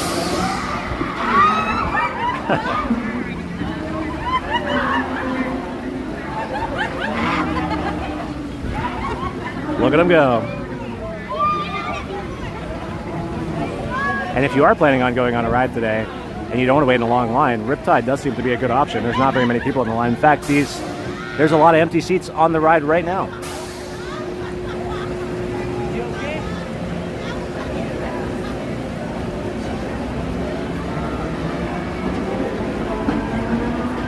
Is Gwildor back in the new one? Is Gwildor? He's like a little goblin guy who was in the 1987 Masters of the Universe. Hilarious character.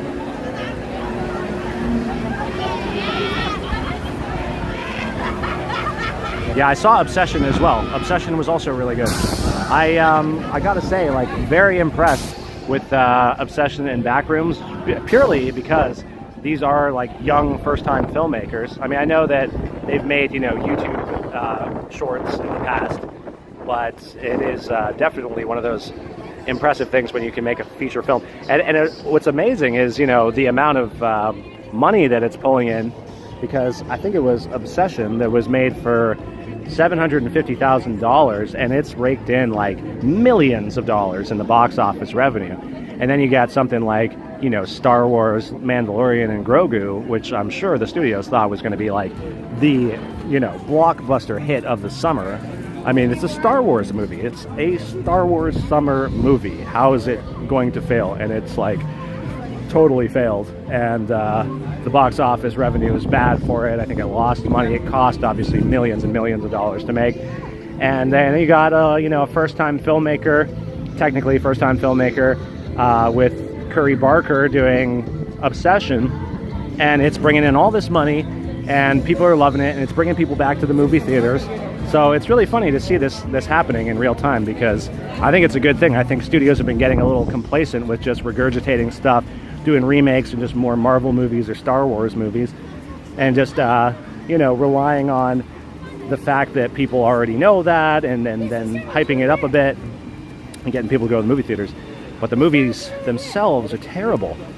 So I'm glad to see that these young guys are making these films that are bringing people back to the movie theater, and I hope that the outcome is that people, well, the movie studio executives will look at that and say, huh, I wonder, what if we gave people with original concepts and, you know, like good ideas, what if we gave them money to make movies instead of effectively studio executives that just want to keep remaking the same stuff in the hopes that it'll turn a profit without caring about the quality of the product. That's my rant about movies today.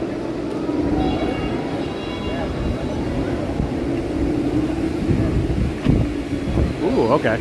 Well, I'm definitely going to see Masters of the Universe, so I'm excited about that. How often do I go to Wonderland? Well, I come here quite a lot. I don't live too far from here, and I have the season pass, so I have the dining pass, so, you know, it makes sense to come here whenever I can, because I get to have some food, and I really do enjoy walking around this park. I've mentioned it to a few people that I've met in real life here that watch, you know, my videos or my live streams, and I see them at the park, and I tell them all the time that Canada's Wonderland is a beautiful park. It's a beautiful place to be. It's almost a Zen experience. It's just amazing because it's often very crowded and filled with people, so you wouldn't imagine the two things could coexist. But somehow at this place they do. And I do feel it is, in a way, my happy place. So Canada's Wonderland, I try and get here as often as I can. To answer your question without really answering it is whenever I can. Sometimes I can't because I have other obligations in life. But whenever I do have the opportunity, I come on down here. You usually find me here like 4 out of the 7 days a week. Wearing a red bandana, I'm hard to miss.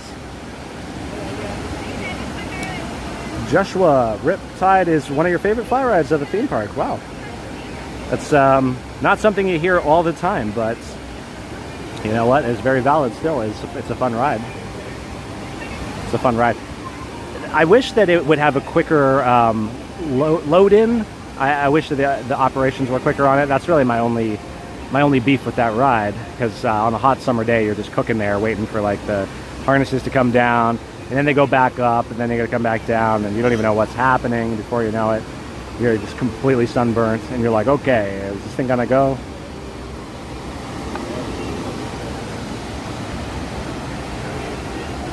Crab beer, you might come on Monday. Very cool. That's a good time to go. I will say to anyone who is planning on coming to Canada's Wonderland in the next little while that the weekdays, early weekdays, is the time to come. Let's see. Yeah, Riptide, it's true. Yeah, it doesn't fit the medieval theming. I wonder if there's something they could do. That'd be really nice to see them actually do something to sort of help re-theme. See if I can get all of Leviathan in this shot here. It's gonna hang out in the shade a little bit here. It is a hot day today. It is busy and it is hot. When the clouds are not on top of you, you are gonna feel that sun burning through the back of your clothes, or the top of your clothes, or the front of your clothes, depending on which direction you're facing.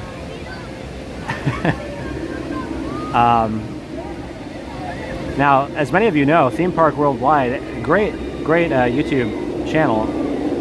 Sean and Charlotte Sandbrook, really good channel. They were here earlier in the week, Monday and Tuesday, and they posted some videos, their vlogs at the park. Really cool to see that they really had a great time here. Ran into them. I'll probably post just the isolated video of when I spoke to them during the live stream on, what was it, Tuesday. So that was kind of cool to sort of have a Theme Park Worldwide feature in a video. But one thing I noticed actually that I only noticed because Sean from Theme Park Worldwide brought it up, was that on Leviathan, look at the lift hill. There's literally no support beam at the very top of the lift hill. It's very odd for a roller coaster lift hill to be designed in that way. But it is cool, and you know, I never really thought about it, but the spaciousness, or the space, I guess, between support beams on Leviathan is actually kind of a work of art. Something you don't always think about. Let me tilt this back so we can catch Leviathan in the background on its journey while we watch people cross the bridge here.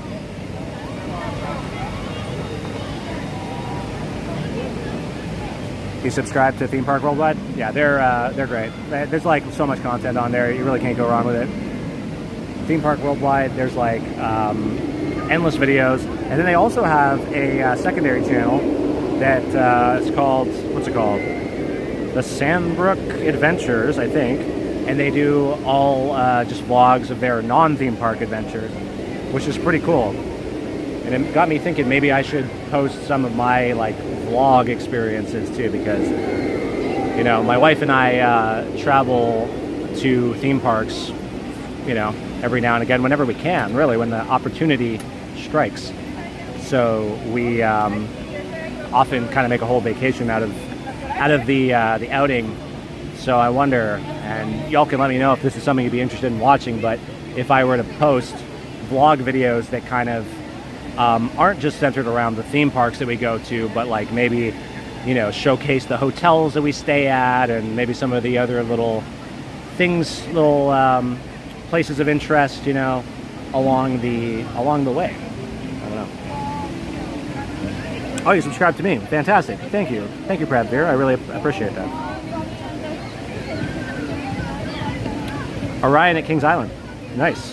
Is that a B&M as well?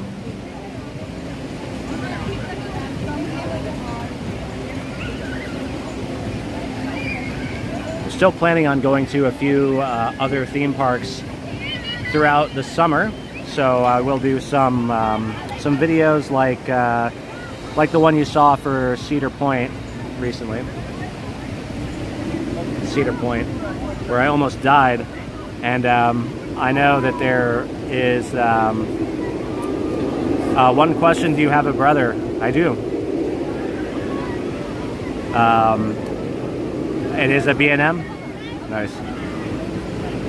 Yeah, I'll, oh yeah, what was I saying? Cedar Point, yeah, so I made a video about my experience at Cedar Point, all the rides I went on, and that on Rougarou, the over-the-shoulder harness came up, it dislatched, if that's a word, and I felt it come up, and I pulled it down.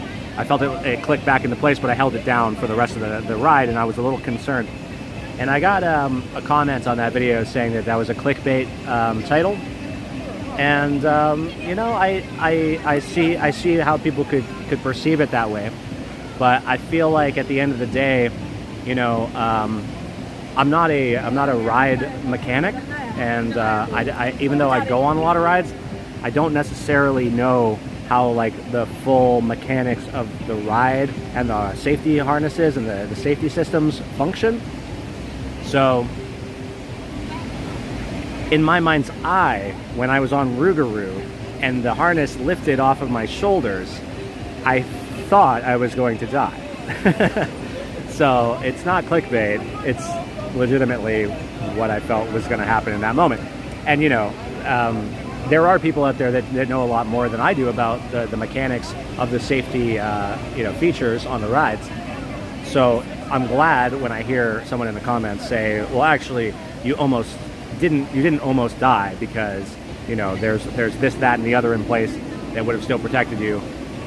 Like, I'm happy to hear that. I'm happy to hear that because I don't want people to almost die, but I don't personally know that because I don't build these rides. Thank you, Think Paul. Yes, it was scary in the moment. It was scary in the moment. No, my brother's not a teacher. He actually doesn't even live in this province. He lives on the other side of the country in BC.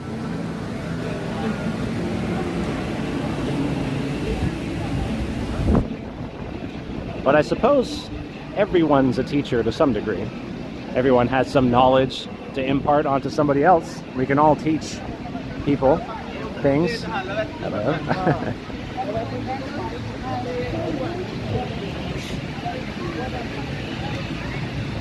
Classic debate. Well, I guess I'm gonna have to go on Orion, and we'll settle it then and there when I go on Orion. Okay, so we're gonna head back into the Bruin BBQ. Let's see if we got any more live music playing. There was a band playing when we started, a bit more rock and roll than last weekend. Last weekend we had bluegrass on the Saturday, and then we had it was kind of like a brass band playing on the Sunday. Both amazing, very good. And right now I don't hear any music playing, so it's probably we're probably in between things. We got this chef here. Look at this. The juggling chef. And you can throw it to him and he'll still catch it. Incredible. Juggling. Amazing. Wow. We're doing good. How are you doing? This is amazing. What? Show you all my tricks then. Yes, please do. We're doing a live stream, so you're showing a bunch of people all your tricks right now. We're streaming to YouTube right now.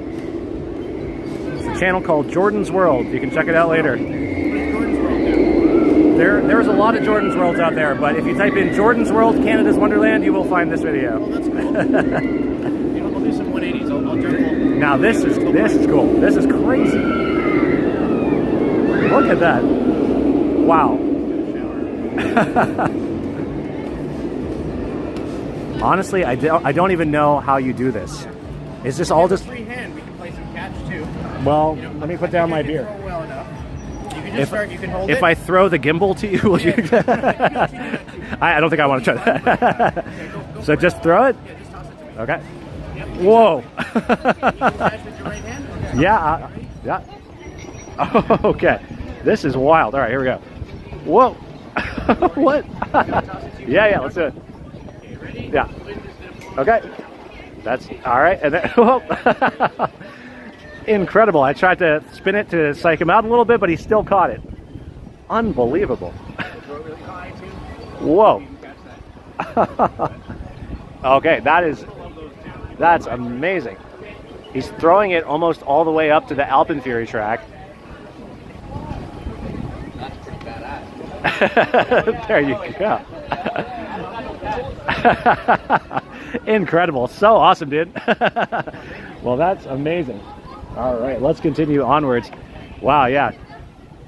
So impressive, dude. That's amazing. I always wanted to learn how to juggle. I tried a couple times, but it's impossible. It's so hard.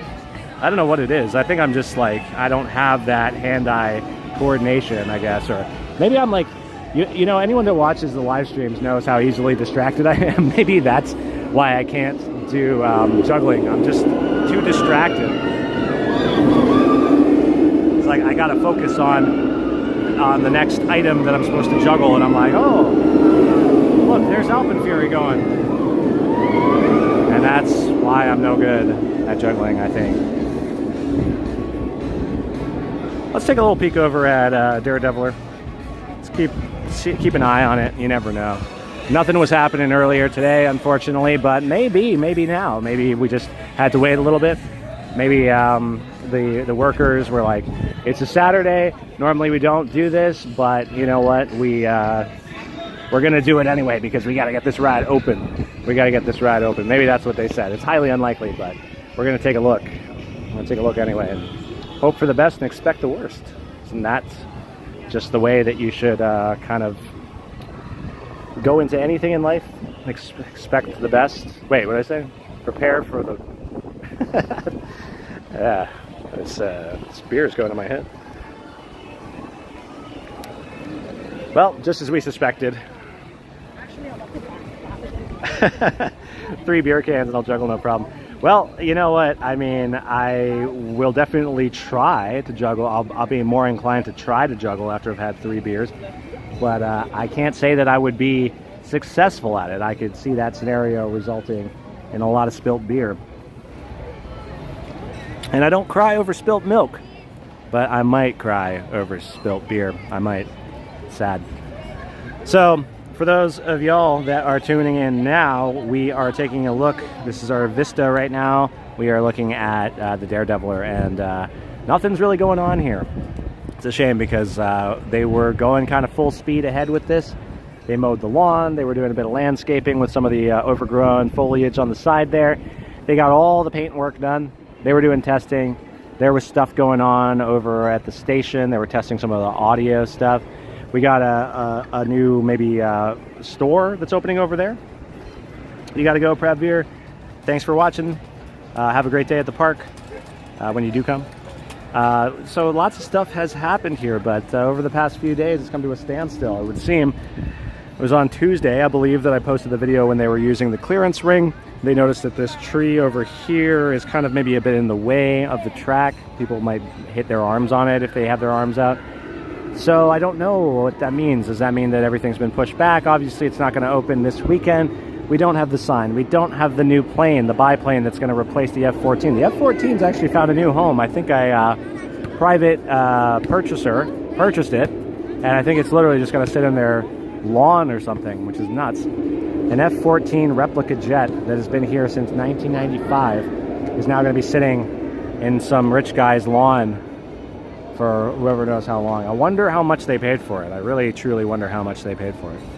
How much would one pay for the F-14 replica fighter jet? What do you do with such a thing when you have it? What do you do with it? I don't know. So, we continue to wait. I swear that train has been in the exact same spot for the past 2 weeks. I don't know that they've run any tests in the past 2 weeks. I have not seen it. I've not heard of people seeing it. So, what is going on? Someone who owns a haunted attraction in London? Wait, so the fighter jet's going to be part of the haunted attraction? Like a haunted F-14? I've never heard of such a thing. I mean, I guess, why not? It is technically the ghost of Flight Deck, I guess.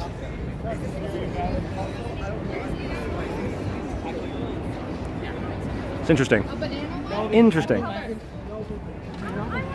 So, we'll continue to wait, and I'll continue to post videos with regards to the Daredeviler and what progress is being made, if any. So, you know, if you haven't already, if you haven't subscribed, you should subscribe, because, you know, how else are you going to find out about when the Daredeviler opens? It's not like Canada's Wonderland is going to make an announcement. It's not like there's other channels out there, but you know what? This channel is the one that you're watching right now, right? And I would like to think that's for a specific reason. And, you know, if that reason is because you like watching these videos, then I think it's a good idea to subscribe, because I'll just be making more of them. I'll just be making more. The summer has only begun. I mean, the summer officially begins on June 21st, right? The summer solstice. So we are only on the 13th. We're still like a week away from the official start to summer. And let me tell you, it's going to be an axolotl summer. You've heard of a brat summer, but this is the axolotl summer. We're going to be seeing axolotls all over the place. Places that you would never expect to see them. That is what this summer is going to be about. Axolotls. Yeah, it's a bummer that's not open yet. Especially a bummer because I was really hoping that it would be open before the schools let out. Because once the schools let out, obviously the crowds are going to get bigger in general. But I do think that this is going to become like, you know, the part of the big five, you know. Like Mindbuster, I think is phenomenal as it is right now with the retrack. I like to think of it as part of the big five. But, you know, if people come to this park and they see this ride, they're going to be like, wait a minute, this looks like a crazy maximum thrill level coaster. And it very well could be if the new trains are smooth. But what it was before was horrible. Flight Deck was one of the most painful experiences of my life. And believe it or not, like if you've been on a wild beast, you know what pain feels like, you know what torture feels like, but I swear Flight Deck was a worse experience for me. I had a worse time on Flight Deck. It's terrible.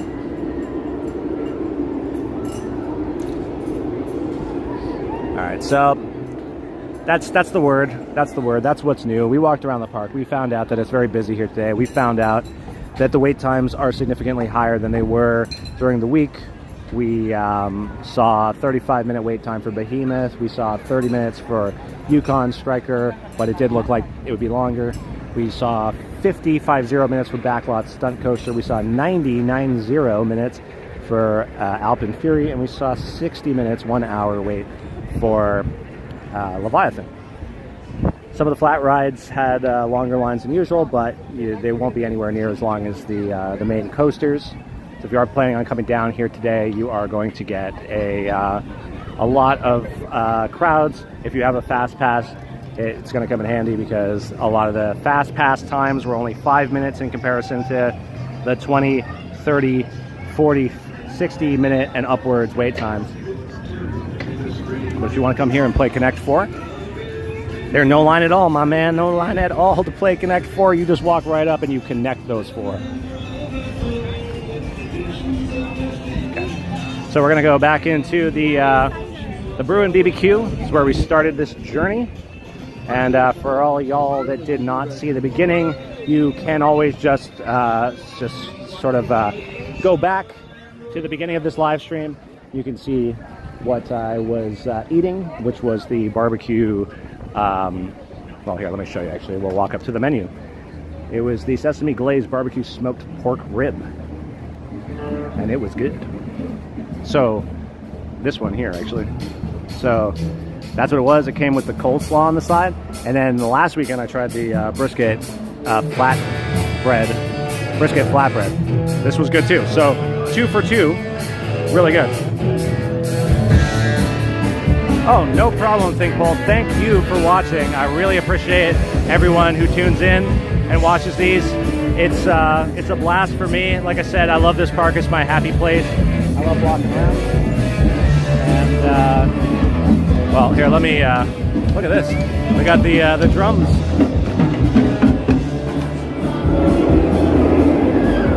The drumming band. I wonder if they're being told not to drum over here right now because of the band playing. Maybe it'll be like too many drums all at once.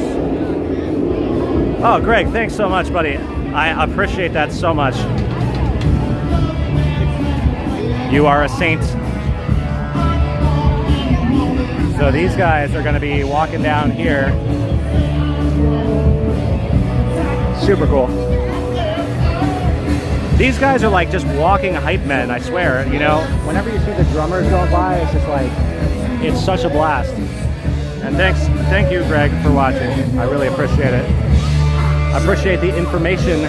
You know a lot of information about the crowd sizes and about the rides, and it's great. I gotta say, one of the things I love about these live streams is that there is so much room to learn. Which is really awesome, you know? I feel like there's so much information that goes sort of both ways. It's a great experience. Okay, and again, we have gone over the 2-hour mark today. Unreal. These Bruin BBQ ruined BBQ situations are hard to keep track of. Okay, so we're watching the soccer game now in real time. Look at this. So it is, you just sit there and give a mini soccer ball.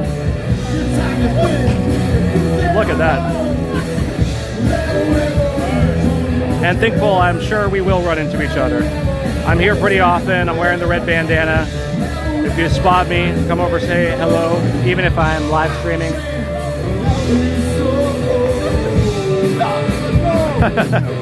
That's cool. That's a fun game.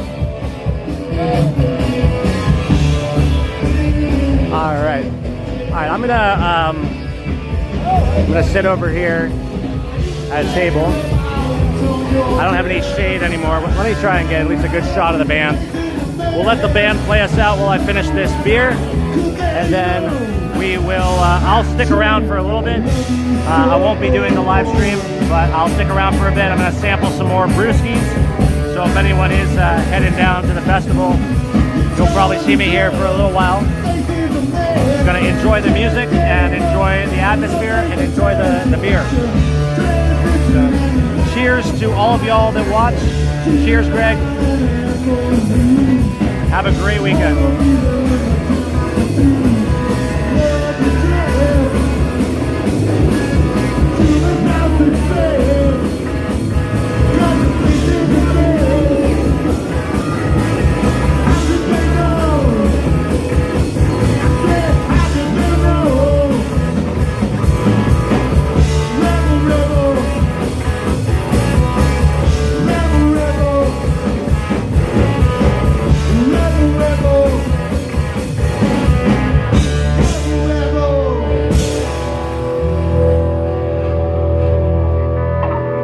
I've got my monitor, just so you know, just conked out completely, so I don't know if somebody wants to come and have a look at that.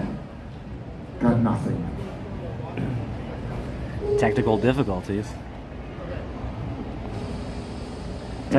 Still sounded pretty good though. Get the dust. Is everyone drinking enough water? No?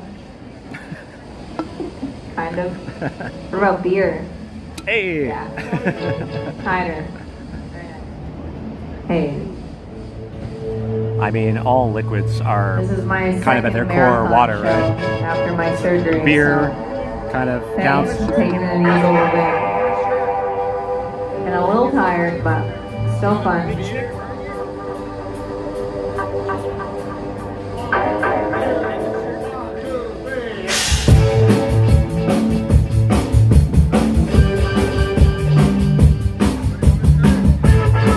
Are you guys going on any rides? Or are you just chill? Nice.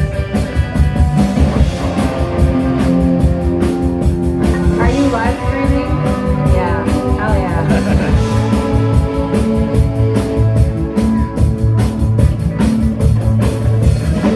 I love the lonely avenue. I never thought I'd meet a girl like you. Meet a girl like you. With auburn hair and sunny eyes, the kind of eyes that hypnotize me through. You hypnotize me through. And I ran so far away. I just ran, I couldn't get away. I couldn't get away.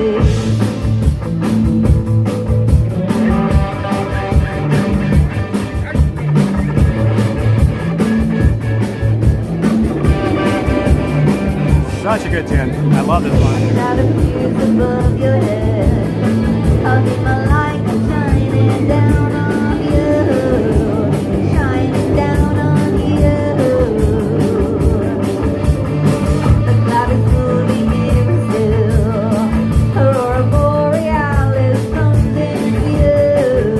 Aurora comes in view. And I ran so far away. I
go on Wednesday?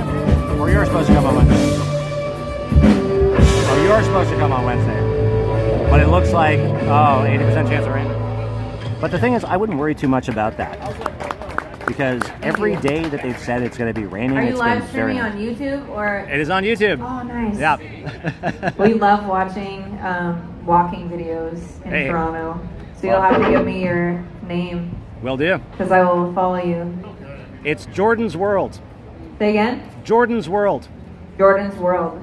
Can you text me that? Sure. Someone write me. Andrew, send me a message. Tell me remind me what it is, yeah. Jordan's World. Well, my name is Michelle Tracy, and we're so happy to be here at Wonderland for the last, I feel like 5 years. I've been here pretty much every season. They finally spelled my name right on the TV. Took a couple years, but you know, they call me the Sparkle Queen, so I always wear my sparkly hat. Usually I have a whole sparkly outfit on, but it's too hot today, you guys, for a sparkly outfit. We're just trying not to faint on stage. Graham knows how to do it though. He's wearing a whole black outfit. That makes sense in the heat, doesn't it? Yeah. It's the red sunglasses. Yeah. It matches. Everyone's got their tiny mustaches, I think. Yep. I didn't give you the memo. That's why you don't have one. Sorry. I should have written you and told you. But everything is right in the world because the tiny mustache man has his tiny mustache back. Yeah, juice. Get up for juice, everybody. Thank you. Yeah. Thank you. There we go.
Thanks, everybody. Wow. Amazing. All right, everyone. We're capping it there. As always, if you like these videos, remember to like, subscribe, and hit the bell notification button to stay in the loop. And as always, thanks for watching. Thanks, everybody. My name is Michelle Tracy. You can find me online at Michelle Tracy Official. It's spelled MICHELLE.